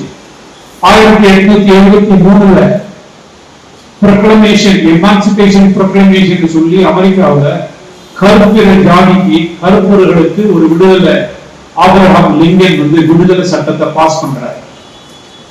பாஸ் பண்ணிட்டு 3 வருஷம் அவங்க சண்டை போட்டு யுத்தம் பண்ணி கடைசியில் அந்த பிரசிடென்ட் அவங்களுக்கு விடுதலை கொடுத்தார். விடுதலை கொடுத்த பிறகு விடுதலை கிடைச்சிருச்சு. ஆனா அது விடுதலை வந்ததுன்னு தெரியல. சில வீட்டுல இன்னும் அடிமைகளா சில பேர் இருக்காங்க. மார்க்கெட்டுக்கு வர்றப்ப அவங்க பேசுறப்ப ஒருத்தர் சொல்றாங்க, எனக்கு விடுதலை கிடைச்சிச்சு, நான் வேலை தனியா கடை ஆரம்பிச்சு நடத்திட்டு இருக்கிறேன்னா, இல்ல எங்க முதலாளி என்னை விடுதலை பண்ணல, நான் இன்னும் அந்த வீட்டுல அடிமையா தான் இருக்கிறேன் அப்படின்னு இவங்க சொல்றாங்க. அப்புறம் இவங்க போய் கேட்கறாங்க, என்ன எனக்கு விடுதலை வந்துச்சாம, நீங்க ஏன் எங்களை புடிச்சு வச்சிருக்கீங்க, நீங்களும் உங்களுக்கு விடுதலை வரல. இப்ப விடுதலை நான் விடுதலை ஆயிட்டேனா இல்லையான்னு எனக்கே தெரியும் சொல்றான். நான் அடிமையா தான் இருக்கேன். விடுதலை வந்துருச்சு, அவங்களுக்கு தெரியல. அவன் முதலாளி சொல்றான், அவங்களுக்கு எல்லாம் விடுதலை இல்லை, நீங்க வேலை செய்யணும், அடிமையா வேலை செய்யணும்னா அவங்க அடிமையா வேலை செய்யறாங்க. விடுதலை தெரிஞ்சவங்க வெளியில போயிட்டு அவங்க தனியா கடை ஆரம்பிச்சுக்கிட்டு சுவாதீனமா அவங்க இருக்கிறாங்க. அப்ப பாவத்துக்கு மறிக்கின்ற ஒரு அந்த அறிவு இல்லாட்டின்னு சொன்னா you should know அப்படின்னு சொல்றது என்னன்னா, பாவத்துக்கும் எனக்கும் சம்பந்தம் இல்லை, எனக்கும் பழைய முதலாளிக்கும் எனக்கு சம்பந்தமும் கிடையாது, ஐ எம் லிபரேட்டட் அப்படின்னு அதை எழுதுறாரு. அதை எழுதுறப்ப சொல்லிட்டு 13 சொல்லுவாரு, நீங்கள் உங்கள் அவயங்களை அநீதியின் அவயங்களா பாவத்திற்கு ஒப்புக்கொடாமல் உங்களை மரித்தோரிலிருந்து பிழைத்திருக்கிறவர்களாக தேவனுக்கு ஒப்பு கொடுத்து உங்கள் அவயங்களை நீதிக்குரிய அவயங்களாக தேவனுக்கு ஒப்பு கொடுத்தார். ஆயுதங்கள், இப்ப நீங்க பழைய ஆள் கிடையாது, நீங்க பழைய பாவம் செய்ய வேண்டிய அவசியம் இல்லை, நீங்க பாவத்துக்கு அடிமை கிடையாது, நீங்க விடுதலை பெற்றுட்டீங்க. இப்ப தேவனுக்கு நம்ம போய் ஒப்பு கொடுத்தோம். நான் தேவனுக்கு முதல்ல ஃபர்ஸ்ட் நம்ம ஈஸ்வரனோ, நான் பாவத்துக்கு மறிக்கிட்டேன், இந்த பழைய மனுஷன் அடிக்கப்பட்டு போனா பாவம் சரீரம் இனிமே நான் பாவம் சரீரத்துக்கு எந்த தீயை நான் போட மாட்டேன், நான் விடுதலை பெற்றுட்டேன்னு சொல்லிட்டு இப்ப என்ன இங்க வருதுன்னு கேட்டீங்கன்னா, நீ பாவ சரீரத்தை சும்மா வச்சிட்டு இருக்காத, கொண்டுட்டு போய் எங்க ஹேண்ட் ஓவர் பண்ணணும், நீதியின் அவங்களை கர்த்தர்கிட்ட ஒப்பு கொடுத்து நீதியின் அவங்களை சொல்லு ஆயுதங்கள். இப்ப ஆயுதங்களா ஒப்பு கொடுத்துருங்கன்னு சொன்னோம்னா, இந்த இடத்துல அவர் என்ன சொல்றாருன்னு கேட்டீங்கன்னா, அங்க சொன்னாரு, இங்க சொல்றப்ப அந்த வேர்டு சொல்லியிருக்கிறது you should record அப்படின்னு எழுதி. சில பைபிள்ல கவுண்ட் எழுதிருக்கும், சில பைபிள்ல ரெக்காம் அப்படின்னு போட்டிருக்கும். ரெக்கான்னா என்னன்னு கேட்டீங்கன்னா, அந்த மீனிங் என்னன்னு கேட்டீங்கன்னா, ஆபிரகாம் தேவனை விசுவாசித்தார், அது அவருக்கு நீதியாக எண்ணப்பட்டது. It was reckoned அப்படின்னு வரும். It was reckoned as righteousness அப்படின்னு வரும். ரெக்கார்ட்னா என்னன்னு கேட்டீங்கன்னா, அதுக்கு அர்த்தம், இப்ப உங்கள்கிட்ட நீங்க நினைச்சிட்டு இருக்கீங்க 10,000 ரூபாய் உங்கள்கிட்ட பணம் இருக்குன்னு சொல்லி, ஆனா உங்க அக்கௌண்ட்ல 15,000 ரூபாய் இருக்கு. நீங்க என்ன பண்ணணும், பாஸ்புக் எடுத்துட்டு போயிட்டு ஒரு ஸ்டேட்மெண்ட் எடுத்து பார்க்கணும், இல்ல பாஸ்புக் எடுத்துட்டு போட்டு என்ட்ரி பார்க்கணும். என்ன ரெக்கார்ட்னு சொல்றது அக்கௌண்டிங் வேர்டு. ஆண்டவர் சொல்லுவாரு, ஒரு வீட்டை கட்ட ஆரம்பிச்சுட்ட, அந்த பணம் போதுமா போதாதான்னு உட்காந்து கணக்கு பண்ணு அப்படின்னு சொல்லுவார். கரெக்டா? செல்லும் செலவை கணக்கு பண்ணு. இந்த ரெக்கார்ட் என்னன்னு கேட்டீங்கன்னா, நீங்க முதல்ல உறுதி பண்ணிக்கீங்க, தெளிவாயிடுங்க, நீங்க பாவத்துக்கு மறித்துட்டீங்க, இந்த பாவ சரீரத்துக்கு இனி நீங்க இடம் கொடுக்க கூடாது. நீங்க சரீரத்தை சும்மா வச்சிருந்தீங்கன்னா ரிஸ்க். உங்க சரீரத்தை கொண்டு போய் யாரை ஹேண்ட் ஓவர் பண்ணணும்? தேவன்கிட்ட நீதியின் அவயங்களா ஒப்பு கொடுத்து, இப்ப தேவனுடைய நீதியின் அவயங்களா ஒப்பு கொடுத்துட்டு அடுத்தது வசனம் பண்ணி, நீங்கள் நியாயப்பிரமாணத்திற்கு கீழ்ப்பட்டிராமல் கிருபைக்கு கீழ்ப்பட்டிருக்கிறபடியால் பாவம் உங்களை மேற்கொள்ள மாட்டாது. இதனால் என்ன? நாம் நியாயப்பிரமாணத்திற்கு கீழ்ப்பட்டிராமல் கிருபைக்கு கீழ்ப்பட்டிருக்கிறபடியால் பாவம் செய்யலாமா? கூடாது. For sin shall not have dominion over you, for we are not under the law but under grace. What then? Shall we sin because we are not under the law but under grace? God forbid. நீங்கள் நியாயப்பிரமாணத்துக்கு கீழ்ப்பட்டிராமல் கிருபைக்கு கீழ்ப்பட்டிருப்பதனால் பாவம் உங்களை மேற்கொள்ளும். நியாயப்பிரமாணம் கிருபை. இதுக்குள்ள difference one லைன்ல சொல்லலாம். நியாயப்பிரமாணம் சொல்றது நான் தேவனுக்கு ஏதாவது செஞ்சு நல்ல பேர் எடுக்கிறது, அவர்கிட்ட அவரை சந்தோஷப்படுத்துறது. கிருபைன்னா தேவன் எனக்கு செஞ்சு தேவன் எனக்கு செய்யறதுக்கு பேரு கிருபை, நான் தேவனுக்கு செய்யறது பேரு நியாயப்பிரமாணம். இப்ப நான் நியாயப்பிரமாணத்துக்கு கீழே இல்லை, நான் கிருபைக்கு கீழே வந்துட்டேன். கிருபைக்கு கீழே வந்துட்டேன்னு சொன்னாவே பாவம் என்னை மேற்கொள்ள. அது வாக்கு தத்தம். இந்த வாக்கு தத்தத்தை சொல்லி ஜெபிக்கணும். ஆண்டவரே, நான் கிருபைக்கு கீழே இருக்கிறேன், நான் நியாயப்பிரமாணத்துக்கு கீழே இல்லை. நான் இந்த 6:14 ஒரு சென்டென்ஸ் இங்க வரலன்னு சொன்னா 7வது அதிகாரம் ரோமர்ஸ் புஸ்தகம் எழுத வேண்டிய அவசியமே இல்லை. காரணம் என்னன்னு கேட்டீங்கன்னா, இந்த சப்ஜெக்டை தான் 7வது அதிகாரம் ரொம்ப தெளிவா சொல்லப்படும். கிருபைக்கும் நியாயப்பிரமாணத்துக்கும் உள்ள ஒரு வித்தியாசம் தெரிஞ்சுக்கணும். கிருபை என்னன்னு கேட்டீங்கன்னா, இப்ப ஒரு 2 பில்டிங்ல block A block B, block ஏவுல ஒயிட் வாஷ் பண்ற கான்ட்ராக்டர் நான் எடுத்திருக்கிறேன், பிளாக் பி ஒயிட் வாஷ் பண்ற கான்ட்ராக்டர் நான் எடுத்திருக்கிறேன். 2 ஆளை பிளாக் ஏவுக்கு அனுப்புறேன், 2 ஆளை பிளாக் பிக்கு அனுப்புறேன். ஏவுல ஒயிட் வாஷ் பண்றாங்க 2 பேர் மேலே ஏறி, பி கட்டடத்துல 2 பேர் மேலே ஏறி ஒயிட் வாஷ் பண்றாங்க. ஏவுல அங்க சேஃப்டி நெட்டு கீழே கட்டியிருக்காங்க அப்படின்னா, அங்க இருந்து அவர் கீழே விழுந்தாருன்னா அந்த நெட் அவரை காப்பாற்றுறோம். பியில சேஃப்டி நெட்டு கட்டணும், ஆனா கட்டல, ஆக்சிடென்ட் ஆயிடுச்சு. ஏல இருந்து ஒருத்தர் கீழே விழுறாரு, பி பில்டிங்ல இருந்து ஒருத்தர் கீழே விழுறாரு. ஏவுல விழுந்தவர் தப்பிச்சிட்டாரு, பியில விழுந்தவர் அடிபட்டுட்டாரு. இப்ப ஆம்புலன்ஸ் வருது, ஹாஸ்பிட்டலுக்கு. நியாயப்பிரமாணத்தில் கீழ்பட்டிருக்கவங்க என்ன பண்ணுவாங்கன்னா, பாவம் செய்வாங்க, அதனுடைய தண்டனை அனுபவிப்பாங்க. அப்புறம் அதுக்காக கர்த்தர்கிட்ட போய் கண்ணீர் விட்டுட்டு அதுக்கு பிராயச்சித்தம் ஏதாவது செஞ்சுட்டு இருப்பாங்க, பள்ளி செலுத்துவாங்க. கிருபைக்கு கீழே இருக்கிறவங்க கீழே விழ மாட்டாங்க. ஏன்னா கிருபைக்கு கீழே இருக்கிறவங்கள்ட்ட பரிசுத்த ஆவியானவர் இருக்கிறாரு. என் கண்ணுல ஒரு இச்சையும் வந்துருச்சுன்னா நான் பாக்குறப்ப சொல்லிடுவாரு, பார்க்காதப்பா அந்த பக்கம் கண்ணம் இந்த பக்கம் போ அப்படின்னு. ஆனா நியாயப்பிரமாணத்துல இருந்தவங்க அந்த மாதிரி இருந்தாங்க. ஒரு குரூப் இருந்தாங்க, அவங்க பேர் பிளைண்ட் பரிசெயர்கள், குருட்டு பரிசெயர்கள் சொல்லுவாங்க. அவங்க என்னன்னு கேட்டீங்கன்னா, அப்படி ரோட்ல நடந்து போயிட்டு இருப்பாங்க. இயேசு இருந்த காலத்துல யாராவது ஒரு பொண்ணு வருதுன்னு சொன்னா உடனே கண்ணை மூடிக்குவாங்க, கண்ணை மூடிட்டு எங்கேயாவது கீழே விழுந்துருவாங்க, இல்ல சோகத்துல எங்கேயாவது முட்டிக்குவாங்க. அப்புறம் ஒரு 5 அடி தள்ளி போவாங்க, அடுத்தது ஒரு பொண்ணு வரும், அந்த பொண்ணை பார்க்க கூடாதுன்னு கண்ணை முடிக்குவாங்க, அவங்க கீழே விழுந்துருவாங்க. அதனால அவங்களுக்கு பேரு பிளைண்ட் பாரிசி அப்படின்னு ஒரு கூட்டம் இருந்தது. 5 வகை பரிசெயர்கள் இருக்காங்க, அதை நம்ம கற்றுக்கிறது. அப்படின்னா என்ன அர்த்தம்னு கேட்டீங்கன்னா, இப்ப பரிசுத்த ஆவியானவர் வந்துட்டாருன்னா அவர் அப்படி போக வேண்டிய அவசியமே இல்லை. பரிசுத்த ஆவியானவரே சொல்லு, அந்த இருதயத்துல அந்த எண்ணத்தை கொடுக்க மாட்டாரு. அப்படியே அந்த இருதயத்துல உங்களுக்கு அந்த எண்ணம் இருந்ததுன்னா கூட கர்த்தர் சொல்லுவாரு, அந்த பக்கம் பார்க்காதப்பா இந்த பக்கம் பார்த்துக்கிட்டு.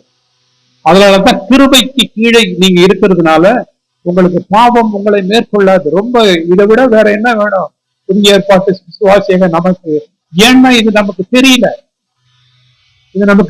நான் கிருபைக்கு கீழே இருக்கிறேன், நான் பாவம் செய்ய வேண்டிய அவசியம் எனக்கு இல்லவே இல்லை, அதுக்கு எனக்கு கட்டாயமே இல்லை. அடுத்தது, இதனால் என்ன, நான் நியாயப்பிரமாணத்திற்கு கீழ்பட்டிராமல் கிருபைக்கு கீழ்பட்டிருக்கிறபடியால் பாவம் செய்யலாமா?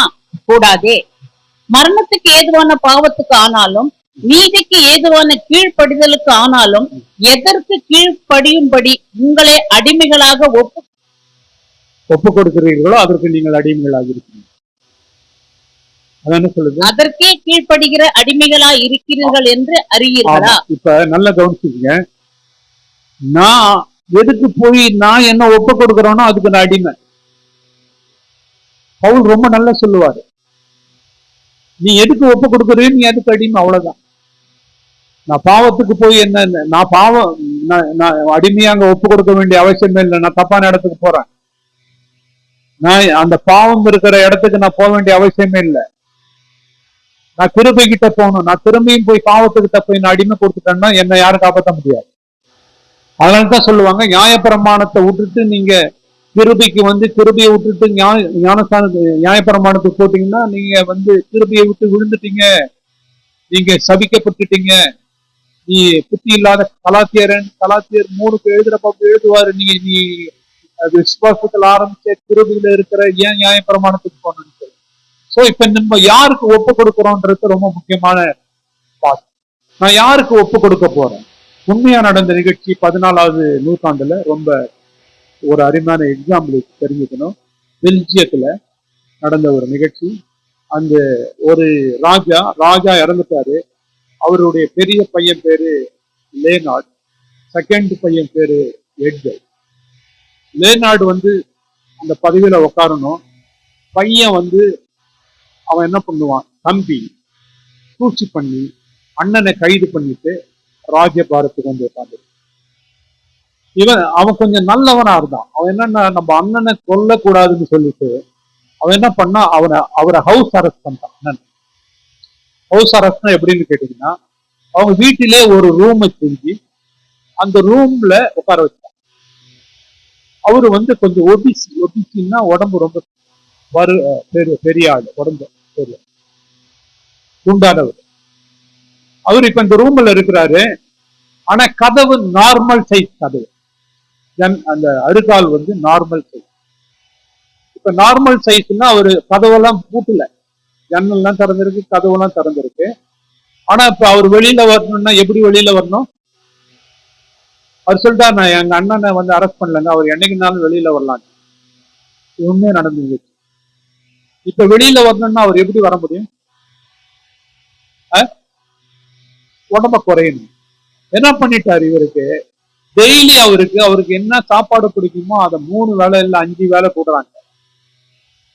அவருக்கு என்ன பிடிக்குமோ அதை 5 வேளை கொண்டு போய் கொடுத்துருவாங்க. அவரும் சாப்பாடு கிளட்டனஸ் ஸ்பிரிட்னு நம்ம படிப்போம் பைபிள், பெருந்தீனியின் ஆவி. அந்த ஆவி பிடிச்சிருச்சுன்னா அவங்களால சும்மா இருக்க முடியாது, அப்படியே இருக்கணும். அந்த மாதிரியான ஒரு மனுஷன் என்ன பண்ணிட்டாரு, இவரு சாப்பிட்டுட்டு இன்னும் இருக்க விரிகிறார தவிர அவர் உடம்பு குறையுது. அப்ப எங்க அண்ணனை நான் அரெஸ்ட் பண்ணலங்க, அவர் என்னைக்குனாலும் நீங்க வந்துடலாம். இப்ப எதுக்கு அவர் அடிமை ஆயிட்டாரு? நான் எதுக்கு என்ன போய் நான் அடிமையா ஒப்பு கொடுக்குறேனோ அதுக்கு நான் அடிமை, அவ்வளவுதான், சிம்பிள். நீங்க தேவனுடைய பிள்ளைங்க, நீங்க தேவனுடைய சன்னிதானத்துல உட்கார்றதை விட்டுட்டு நம்ம மற்றவர்கிட்ட போயிட்டோம்னா அது பொருட் ஆயிடும், அவ்வளவு சிம்பிள். என்னுடைய ஃபெலோஷிப் ஃப்ரெண்ட்ஷிப் யார்கிட்ட இருக்குன்றது தான் முக்கியம். அதனால்தான் நம்ம கொரிந்தியர்ல அவர் எழுதுவார், நீ எழுந்துரு, மரித்தோரை விட்டு எழுந்துரு, கிறிஸ்து உண்மை பிரகாசிக்கப்பட்டது. அப்படின்னு என்ன அர்த்தம்னு கேட்டீங்கன்னா, நம்ம ஃபெலோஷிப் நம்ம தேவனோட இருக்கணும், பரிசுத்த ஆவியானவரோட இருக்கணும், பரிசுத்தவான்களோட இருக்கணும். அதை விட்டுட்டு நான் தேவையில்லாத ஒரு இடத்துக்கு நான் போயிட்டேன்னு கேட்டீங்கன்னா அப்புறம் என்னை யாரும் காப்பாற்ற முடியும். அது நானே செஞ்சுக்கிட்டேன். இப்ப இந்த 6ல நம்ம படிக்கிறதெல்லாம் நம்மளே செய்யறோம். இந்த சாய்ஸை நம்மளே எடுத்துக்கிட்டு நானே போய் செஞ்சிடறேன். நான் செஞ்சுட்டு தேவனை விட்டுட்டு தேவனுடைய இடத்துல நான் நேரத்தை செலவு பண்ணாம நான் போயிட்டு சபையில இருக்க வேண்டிய ஆளு சினிமா தியேட்டருக்கு போயிட்டோம்னா என்ன ஆகும்? நான் சபைக்கு போனேன், ஞாயிற்றுக்கிழமை நான் எங்க போனோம்? சபைக்கு போனேன். நான் சினிமாவுக்கு போக முடியாது, போகக்கூடாது. சினிமாவுக்கு போயிட்டேன்னா நான் அதுக்கு அடிமை ஆயிட்டேன், அவ்வளவுதான். நான் டாஸ்மாக் கடைக்கு போயிட்டேன்னா முடிஞ்சிருச்சு, அதுக்கு அடிமை ஆயிட்டேன். நீங்க எதுக்கு ஒப்பு கொடுக்குறீங்களோ அதுக்கு நீங்க அடிமை ஆயிட்டீங்க. பாவத்துக்கு ஒப்பு கொடுத்துட்டா பாவத்துக்கு அடிமை, தேவனுக்கு ஒப்பு கொடுத்துட்டா நீதிக்கு அடிமை. என் நீதியில எனக்கு என்ன கிடைக்கும்? பரிசுத்தம் கிடைக்கும், நித்திய ஜீவன் கிடைக்கும். பாவத்துக்கு போயிட்டோம்னா என்னன்னு கிடைக்கும்? மரணம் வரும், அவ்வளவுதான். அடுத்த வசனம், பாவத்தினின்று நீங்கள் விடுதலையாக்கப்பட்டு நீதிக்கு அடிமைகள் ஆனீர்கள். உங்கள் மாம்ச பலவீனத்து நிமித்தம் மனுஷர் பேசுகிற பிரகாரமாய் பேசுகிறேன். அக்கிரமத்தை நடப்பின்படி முன்னே நீங்கள் உங்கள் அவயவங்களை அசுத்தத்திற்கும் அக்கிரமத்திற்கும் அடிமைகளாக ஒப்பு கொடுத்தது போல இப்பொழுது பரிசுத்தமானதை நடப்பிக்கும்படி உங்கள் அவயவங்களை நீதிக்கு அடிமைகளாக ஒப்பு கொடுங்கள். பாவத்திற்கு நீங்கள் அடிமைகள் ஆகாதிருந்த காலத்தில் நீதிக்கு நீங்கினவர்களாய் இருந்தீர்கள். இப்பொழுது உங்களுக்கு வெட்கமாக தோன்றுகிற காரியங்களினாலே அக்காலத்தில் உங்களுக்கு என்ன பலன் கிடைத்தது? அவர்களின் முடிவு மரணமே. இப்பொழுது நீங்கள் பாவத்தினின்று விடுதலையாக்கப்பட்டு தேவனுக்கு அடிமைகள் ஆனதினால் பரிசுத்தமாகுதல் உங்களுக்கு கிடைக்கும் பலன் முடிவோ நித்திய ஜீவன். பாவத்தின் சம்பளம் மரணம், தேவனுடைய கிருபை வரமோ நம்முடைய கர்த்தராகிய இயேசு கிறிஸ்துவினால் உண்டாகும் நித்திய ஜீவன். இப்ப எனக்கு நல்ல தெளிவா வந்துருச்சு, எனக்கு என்ன கிடைக்க போகுது எனக்கு வந்துருச்சு. நான் சம்பளம் வாங்க போறேன்னா, நான் சம்பளம் வாங்கணும்னா வேஜஸ்க்கு நான் போயிடுவேன். நான் வேஜஸ்க்கு போகவே கூடாது. அங்க போனோம்னா எனக்கு வேஜ் கிடைக்கும். நான் செஞ்ச பாவத்துக்கு எனக்கு என்ன சம்பளம்? மரணம் தான். அதுல யாரும் தப்பிக்க முடியாது. டெத்துன்னு சொல்றது நம்ம மரணம்னு படிக்கிறோம் இல்லைங்களா, அது கரெக்டான டிரான்ஸ்லேஷன்ல எப்படி வருதுன்னு கேட்டீங்கன்னா, அவரு பவுல் அப்போஸ்தலர் சொல்லுவாரு கம்யூனியன் சர்வீஸை பத்தி சொல்றப்ப, இதனாலே சிலர் வியாதிப்பட்டும் பலவீனரும் மரித்தும் இருக்கிறார். அபாத்திரமாய் பானம் பண்ணுகிறவர்கள் பலவீனப்பட்டு வியாதிப்பட்டு மரித்திருக்கிறார். மரணம்னு சொல்றது எப்படின்னு கேட்டீங்கன்னா, எண்டு பாயிண்ட் தான் மரணம். முதல்ல பலவீனம், அடுத்தது வியாதி, நஷ்டம், தோல்வி, இப்படி எல்லாம் போய் கடைசியில தான் மரணம். அதனால என்னன்னு கேட்டீங்கன்னா, பாவத்துல மரணம் வரலன்னு இல்ல, எல்லா பிரச்சனையும் வந்துடும். இன்னைக்கு உலகத்துல இருக்கிற அத்தனை பிரச்சனைக்கும் காரணமே பாவம் தான். இந்த உலகம் இன்னைக்கு தேவன் இல்லாத ஒரு உலகம், காட்லெஸ் வேர்ல்டு அப்படின்னு நம்ம படிப்போம். காட்லெஸ் வேர்ல்டுல இந்த உலகத்துக்கு இன்னைக்கு இவ்வளவு பிரச்சனை, இவ்வளவு போராட்டம், வீட்டுல பிரச்சனை, தனிப்பட்ட வாழ்க்கையில பிரச்சனை, நாட்டுல பிரச்சனை, உலகத்துல பிரச்சனை. ஏன் கேட்டீங்கன்னா, அவங்க யாரும் ஒரு பிரச்சனையை தீர்க்கிற ஒருத்தர் இருக்கிறாரு, அவர்கிட்ட வரல. அவங்க எல்லாம் என்ன பண்ணிட்டாங்க? பாவத்துக்கு அடிமை ஆயிட்டு, பிசாசுக்கு அடிமை ஆயிட்டு, அவன் சொல்றதை செஞ்சுக்கிட்டு தேவனுடைய கிருபையை இழந்து இன்னைக்கு சஃபர் பண்ணிட்டு. அதுதான் அந்த பாயிண்டே பாவத்தின் சம்பளம் மரணம், தேவனுடைய கிருபை வரமோ கர்த்தராக இயேசு கிறிஸ்து மூலம் வருகிற நித்திய ஜீவன். அல்லேலூயா. இப்ப 7வது அதிகாரத்துக்கு நம்ம போயிடலாம். எனக்கு முதல்ல நான் சொன்னேன், 5வது அதிகாரத்துல பாவம் வந்துடும், 6வது அதிகாரத்துல பாவத்துல இருந்து விடுதலை வந்துடும். அதனுடைய வசனம் தேவனுடைய கிருபை வரமோ நம்முடைய கர்த்தராகிய இயேசு கிறிஸ்துவினால் உண்டான நித்திய ஜீவன். இப்ப நமக்கு கிருபை வரத்தை நம்ம பெற்றுக்கணும். இப்ப பாவத்துல இருந்து விடுதலை ஆயிட்டு கிருபைகிட்ட வந்துட்டோம். நியாயப்பிரமாணத்திலிருந்து இன்னும் நமக்கு விடுதலை வரல. பாவத்துல இருந்து மட்டும்தான் விடுதலை வந்திருக்கு. பழைய மனுஷன் அடிக்கப்பட்டு போனா நம்ம என்ன பண்ணிட்டோம்? கிருபைக்குள்ள வந்துட்டோம். இப்ப நான் கிருபைக்குள்ள வந்துட்டேன்னு என் ப்ராப்ளம் தீர்ந்துருச்சா அப்படின்னா ப்ராப்ளம் தெரியல. ஏன் தெரியலன்னு கேட்டீங்கன்னா, இன்னும் ஒரு தடைய நம்ம கிராஸ் பண்ணாத வரைக்கும் அந்த லேண்டுக்கு நம்ம போகவே முடியாது. ஜெயம்ன்ற இடத்துக்கு நம்ம போகவே முடியாது. அது இன்னொன்னு என்ன பண்ணுதுன்னு கேட்டீங்கன்னா, தடை பண்றது நியாயப்பிரமாணம் தடை பண்ணும். இந்த நியாயப்பிரமாணத்தை பத்தி நம்ம கவனமா படிக்கணும். ஏன்னு கேட்டீங்கன்னா, இது ஒரு இம்பார்ட்டன்ட் சப்ஜெக்ட், இன்ட்ரெஸ்டிங் சப்ஜெக்ட், நிறைய பேருக்கு தெரியாத சப்ஜெக்ட், புரியாத சப்ஜெக்ட். இதுல குறிப்பாக நம்ம புதிய ஏற்பாட்டு சபையில இருக்கிற நம்ம தெளிவடைய வேண்டிய ஒரு சப்ஜெக்ட். ஏன்னா இது சரியா தெரியலன்னா நம்மளை ஜனங்க ஏமாத்திடுவாங்க. நியாயப்பிரமாணம் நமக்கு உண்டு சொல்லி கொடுத்துருவாங்க. நியாயப்பிரமாணம் நல்லதா நல்லது, பரிசுத்தமானதா பரிசுத்தமானது, நீதி உள்ளதா நீதி உள்ளது, தேவனுடையதா தேவனுடையது. ஆனா இந்த நியாயப்பிரமாணத்தினால யாருமே நீதிமான் ஆகல. இந்த கேள்விக்கு ஏன் நியாயப்பிரமாணத்தை கடைபிடிச்சு யாருமே நீதிமான் ஆகலன்னா ஒரு ஆச்சரியமான ஒரு கேள்வியா இருக்கு. அதை ஒத்துக்கொள்ள முடியாத ஒரு கேள்வியாகவும் இருக்கு. எப்படி இத்தனை பேர் இருந்திருக்கிறாங்களே, ஒருத்தர் கூடமா நியாயப்பிரமாணத்தை கடைபிடிச்சு நீதிமான் ஆகல அப்படின்னு சொன்னா, நீதிமான் ஆவலன்னு ரோமர் 3ல படிக்கும். ஒருவரும் நீதிமான் கிடையாது, எல்லோரும் பாவம் செய்து தேவ மகிமை இழந்து போனாங்க.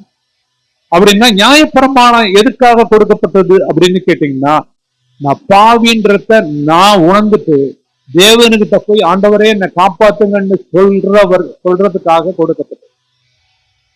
நான் முதல்ல சொன்ன நியாயப்பிரமாணம் வந்து ஒரு கண்ணாடின்னு சொன்னேன். இப்ப நியாயப்பிரமாணத்துக்கு இன்னொரு எக்ஸாம்பிள் நான் சொல்றேன். நியாயப்பிரமாணம் வந்து ஒரு நல்ல நீதி உள்ள ஒரு அட்வொகேட். ஒருத்தர் ஒரு திருட்டு கேஸ்ல மாட்டிக்கிட்டாரு. அவருக்கு விரோதமான எவிடன்ஸ் நிறைய இருக்கு, தடயம்னு சொல்லுவாங்க. அப்ப வந்து அவரு போலீஸ்ல மாட்டிக்கிட்டாரு. இப்ப வக்கீல் வைக்கணும். அப்ப சொல்றாங்க, நம்ம ஊர்ல ஒரு வக்கீல் இருக்கிறாருங்க, அவரை வச்சுட்டா இல்லைங்க தடயம்லாம் இருக்கு. இல்லைங்க கவலைப்படாதீங்க, பெரிய வக்கீல் ஒருத்தர் இருக்கிறாரு, அவரை வச்சுட்டோம்னா அவர் ஆர்கியூ பண்ணி அந்த கேஸை ஜெயிச்சிருவாருன்னு சொல்லி இப்ப கோர்ட்டுக்கு வராங்க. வாதம் பிரதிவாதம் நடக்குது. அந்த திருடினவருக்கு அட்வொகேட் வராரு. அவர் எப்படி ஆர்கியூ பண்ணுவாரு? எங்க கட்சிக்காரரு திருடல, எங்க கட்சிக்காரரு திருடல, அதெல்லாம் கிடையாது, நீங்க சொல்றது பொய், அதுக்கு சாட்சி கிடையாது அப்படின்னு அதான் ஆர்கியூ பண்ணுவாங்க. இவர் என்ன பண்ணாரு? ஏன்னா இந்த ஜட்ஜிய பத்தி அந்த ஊர்ல தெரியாது. அந்த ஊருக்கு வந்த புது ஜட்ஜி, லாயர், புது லாயர். இவர் ஒரு நம்பிக்கையில கொண்டுட்டு போயிட்டாங்க. இவர் போய் என்ன பண்ணாரு? எங்க கட்சிக்காரர் மேல நீங்க திருட்டு கேஸ் போட்டிருக்கீங்க, தப்பு அப்படின்ன உடனே சரி இவருக்கு சாதகமா தான் பேசுறாருன்னு நினைச்சிட்டு எல்லாம் ஜாலியா இருக்காரு. போன மாசம் இவர் ஒரு கற்பழிச்சிருக்கிறாரு, அந்த கேஸை நீங்க எடுக்கல, நீங்க திருட்டு கேஸ் மட்டும்தான் எடுத்திருக்கீங்க. போன மாசம் ஒரு கற்பழிப்பு கேஸ் பண்ணியிருக்கிறாரு, அதையும் சேர்த்து எடுங்க. அதுதான் நியாயப்பிரமாணம். நியாயப்பிரமாணம் என்னன்னு கேட்டீங்கன்னா, நம்மகிட்ட இருக்கிற அத்தனை வழியில கொண்டு வந்து விட்டுரும். நம்ம என்ன நினைச்சோம்? நியாயப்பிரமாணம் நம்மளை காப்பாத்தி கர்த்தர்கிட்ட கொண்டுட்டு போகணும்னு நினைச்சோம். கிடையவே கிடையாது. ஏன்னு கேட்டீங்கன்னா, அதுதான் பவுல் சொல்லுவாரு, நியாயப்பிரமாணம் வந்து கடைபிடிக்கிறதுக்கு கொடுக்கலப்பா. ஒருத்தர் வராரு, நியாயப்பிரமாணத்தை முடிச்சுட்டு ஒருத்தர் வராரு, அவர்கிட்ட அவர்கிட்ட உங்களை கொண்டுட்டு போற டீச்சர், ஸ்கூல் மாஸ்டர், உபாத்தியர். கலாத்தியர்ல நம்ம படிக்கிறப்ப அவர் டீச்சர். அந்த டீச்சர் என்ன பண்ணுவார்னு கேட்டீங்கன்னா, இயேசு கிறிஸ்து கிட்ட கொண்டுட்டு போயிட்டு உன் பாவத்துக்கு நிவாரணம், அவருடைய மரணமும் உயிர்த்தெழுதல், நீ திரும்பி பாவம் செய்யாம இருக்கணும்னா அவர் உனக்கு வாங்கி கொடுக்க போகிற பரிசுத்த ஆவியானவர், அவரு வந்துட்டாருன்னா நீ வந்து பாவத்துல இருந்து தப்பிக்க முடியுமே தவிர நீ பாவத்துல இருந்து தப்பிக்க முடியாதுன்னு சொல்றத சொல்லி கொடுக்கிற ஸ்கூல் மாஸ்டர், ஸ்கூல் டீச்சர். நியாயப்பிரமாணம் வந்து அத வந்து இங்க என்ன எப்படி கொண்டுட்டு வருவார்னு கேட்டீங்கன்னா, இங்க வந்து ஒரு பிக்சர் கொடுப்பார். இந்த ரோமர் 7ல அவர் சொல்லுவாரு, ஒரு லேடி, விமன், 2 ஹஸ்பண்ட். அந்த 2 ஹஸ்பண்டும் அந்த ஊர்ல ரொம்ப நல்லவங்க. இந்த இந்த இந்த லேடிக்கு ஒரு ஆப்ஷன் வருது. இந்த அம்மா என்ன பண்ணிடுச்சு? போய் நியாயப்பிரமாணத்தை திருமணம் பண்ணி, நியாயப்பிரமாணத்தை திருமணம் இந்த அம்மா பண்ணிட்டு போன உடனே திருமணமான பிறகு அவங்களுக்கு ஏகப்பட்ட பிரச்சனை வீட்டுல வந்து. நியாயப்பிரமாணம் சொல்லுவாரு, இந்த வீட்டை கூட்டி காலையில எழுந்திருச்சு கூட்டி சுத்தமா வைங்கன்னுவார். இந்த அம்மா 8 மணிக்கு எழுந்திருக்கும், 9 மணிக்கு எழுந்திருக்கும், 12 மணி வரைக்கும் டிவி பார்க்கும். நியாயப்பிரமாணம் ஒத்துக்க மாட்டார். வீடு ஒழுங்கா இருக்கணும், எல்லா இடமும் சுத்தமா இருக்கணும், பக்காவா இருக்கணும். டார்ச்சர் அந்த அம்மாவுக்கு. டெய்லி லைஃபே பண்ண முடியல. ஏன்னா அவர் சொல்றத செய்ய முடியல. அவர் சொல்றது நியாயமான 100% நியாயம், அவர் சொல்றதெல்லாம் பெர்ஃபெக்டா இருக்கு. ஆனா இந்த அம்மாவால செய்ய முடியல.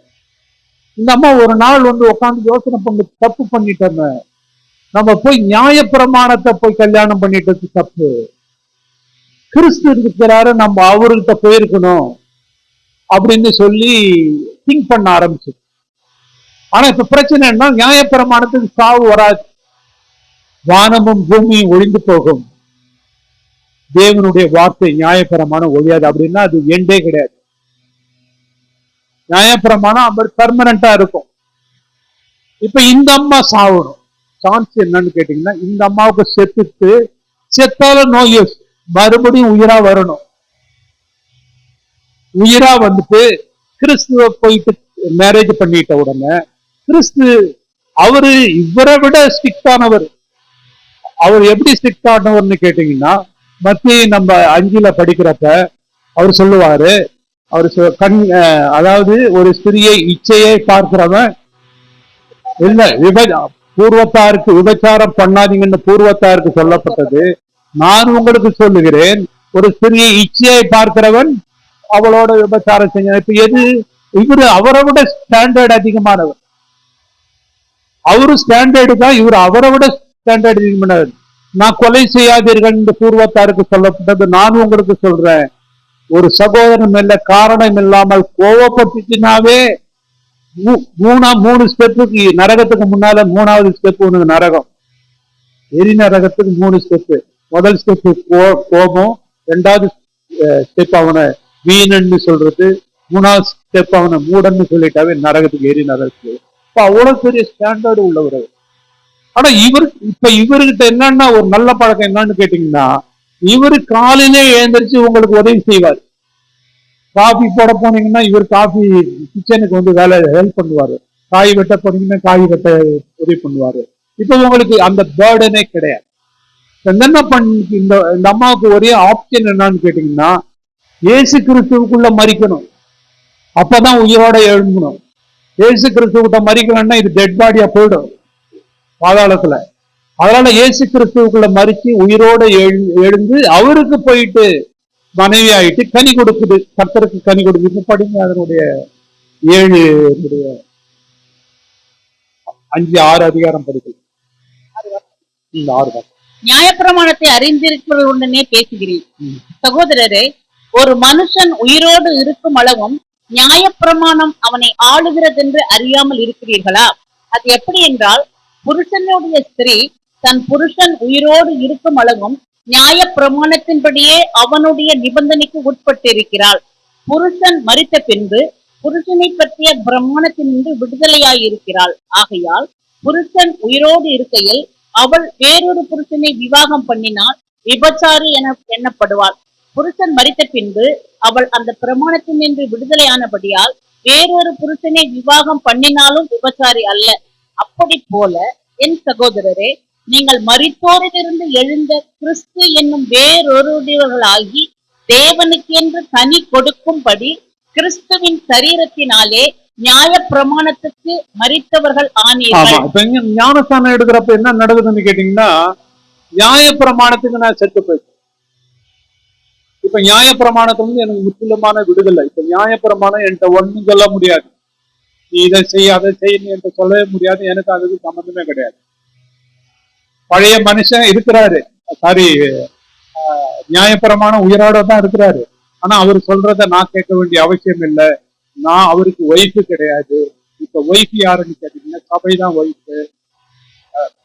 உயிர்த்தெழுந்த இயேசு கிறிஸ்துவுக்கு மனவாட்டி யாருன்னா சபை. நம்ம எல்லாமே இப்ப இயேசு கிறிஸ்துவுக்கு மனைவி. நியாயப்பிரமாணத்திலிருந்து நீங்க விடுதலை பண்ணி நீங்க பெற்றுக்கொண்டீங்க அப்படின்னு சொல்லி. அடுத்தது 5ல ஒரு இன்ட்ரெஸ்டிங்கான, நாம் மாம்சத்துக்கு உட்பட்டு இருந்த காலத்தில் நியாய பிரமாணத்தினாலே தோன்றிய பாவ இச்சைகள் மரணத்துக்கு ஏதுவாக கனிகளை கொடுக்கத்தக்கதாக நம்முடைய அவயங்களிலே பலன் செய்யும். இப்ப இது ஒரு டேஞ்சர்ஸ் வெர்ஸ் ஒண்ணு உடையாது. நான் மாம்சத்துல இருந்த காலத்துல நியாய பிரமாணத்தினால பாவ இச்சை வருமா? நியாய பிரமாணம் தேவனுடையது, பரிசுத்தம் உள்ளது, நீதி உள்ளது, ஆவிக்குரியது. எப்படி நியாய பிரமாணத்தினால எனக்கு பாவ இச்சை வருது அப்படின்றத ஒரு எக்ஸாம்பிள்ல நம்ம பார்த்தோம்னா புரிஞ்சிடும். சும்மா நம்ம சாதாரணமா கற்பனை பண்ணிருந்தாலும் கற்பனையில கொண்டு வந்த எக்ஸாம்பிள் இது எங்கேயும் இல்லை. ஒரு தெருவுல ஒரு வீடு இருக்கு. அந்த வீட்டுல ஒரு எவ்ரிடே 5 மணி 6 மணிக்கு ஒரு 3-4 பசங்க, வாலிப பசங்க போறாங்க. பேசிட்டு அவங்க போயிட்டே பிரச்சனையே கிடையாது. அவங்களால அந்த தெருவில் இருக்கிறவங்களுக்கு பிரச்சனை இல்லை, தெருவில் இருக்கிறவங்களே அவருக்கு பிரச்சனை இல்லை. திடீர்னு அந்த வீட்டுல ஒரு வீட்டை எடுத்து லேடிஸ் ஹாஸ்டலுக்கு கொடுத்துட்டாங்க. பிரச்சனை இல்லை. என்ன பண்ணாங்க, லேடிஸ் ஹாஸ்டல்னு ஒரு போர்டு போட்டாங்க. பிரச்சனை இல்லை. லேடிஸ் ஹாஸ்டல்னு அந்த பசங்க திரும்பி பார்க்க போறவன் இது வரைக்கும் நேரா பார்த்து போனவன் இந்த லேடிஸ் ஹாஸ்டல்னு போட்ட உடனே இப்ப திரும்பி பார்க்கறான். இப்ப அங்க போடுறாங்க, பெண்கள் குளிக்கும் அறை, எட்டி பார்த்தால் தண்டிக்கப்படுவீர்கள் போடுறோம் ஒரு போர்டு. எல்லாம் நாசமா போச்சு. இப்ப இந்த பசங்க என்ன பண்ணிட்டா, எட்டி பார்க்கணும்னு சொல்லி சரி இதாண்டா அவன் அந்த இடத்துல நின்றுட்டான். என்ன வந்ததுன்னு கேட்டீங்கன்னா, பாவ இச்சைய என்னன்னா அந்த ஒரு போர்டு தான் தோண்டி விட்டுச்சு. நியாயப்பிரமாணம் என்னன்னா, நீ இதை செய்யாத செய்யாத செய்யாதன்னா இந்த சரீரம் என்ன பண்ணணும்னா அதை எப்படியாவது செய்யணும். இப்போ ஒரு பையனை ஒரு லைப்ரரியில கூப்பிட்டு ஒரு லைப்ரரியை பூட்டி போட்டுட்டு இதுல 300 புக் இருக்கு படி, அந்த ஃபர்ஸ்ட் ரேக்ல இருக்கிற புக்கை மட்டும் படிக்காத அப்படின்னு சொல்லிட்டோம்னா முதல்ல அந்த ஃபர்ஸ்ட் ரேக்ல இருக்கிற புக்கை தான் எடுப்பான். அது மாதிரிதான் நியாயப்பிரமாணம் என்ன பண்ணிச்சு, இது நல்லதுதான் செஞ்சது. நியாயப்பிரமாணம் தப்புலாம் கிடையாது. போர்டுல என்ன தப்பு இருக்கு? போர்டு அவரு வைக்கிறாரு. அவரு அந்த பாவ இச்சைய பாவம் என்கிட்ட இருக்கிற பாவ இச்சையை தூண்டி விடுது. என்கிட்ட பாவம் இங்கதான் இருக்கு. அது என்ன பண்ணுது, ஒரு இச்சையை தூண்டி விட்டு நான் என்ன பாவம் செய்ய வச்சுட்டு, அதுதான் இந்த வசனம் சொல்லுது. நான் மாம்சத்துக்கு உட்பட்டு இருந்த நியாயப்பிரமாணத்தினாலே தோன்றிய பாவ இச்சைகள் மரணத்துக்கு ஏதுவான கனிகளை கொடுக்கத்தக்கதாக நம்முடைய அவயங்களிலே பலன் செய்து. இப்ப நியாயப்பிரமாணம் வந்த உடனே தான் மோசமாயிட்டாங்க. அது வரைக்கும் பிரச்சனையே கிடையாது. மோசையை கொடுக்கிற வரைக்கும் எந்த பிரச்சனையும் இல்லை. இப்ப நியாயப்பிரமாணம் கொடுத்த பிறகுதான் நிறைய தெரிய ஆரம்பிச்சு. ஒரு பாஸ்டர் சொன்னாராம், 55 பாவத்தை லிஸ்ட் போட்டு சொன்னாராம். அவர் விசுவாசி சொன்னாரா, தேங்க்ஸ் பாஸ்டர், 40 தான் நான் பண்ணிருக்கிறேன், இன்னும் 15 இருக்கு சான்ஸ் இருக்கு நான் பண்ணது. அப்ப நியாயப்பிரமாணம் மனுஷனுக்கு நன்மை செய்யாது, அது செய்யறதுக்கே கர்த்தர் கொடுக்கல. அந்த அறிவை நம்ம புரிஞ்சுக்கலாம்னு சொன்னா, இப்ப இந்த நியாயப்பிரமாணத்தை நம்பி போனோம்னா நம்ம வாழ்க்கை என்ன மாறும்ன்றதுதான் நியாயப்பிரமாணம் பர்ஃபெக்ட்னு சொல்லி அடுத்தது நம்ம படிக்க போறோம்.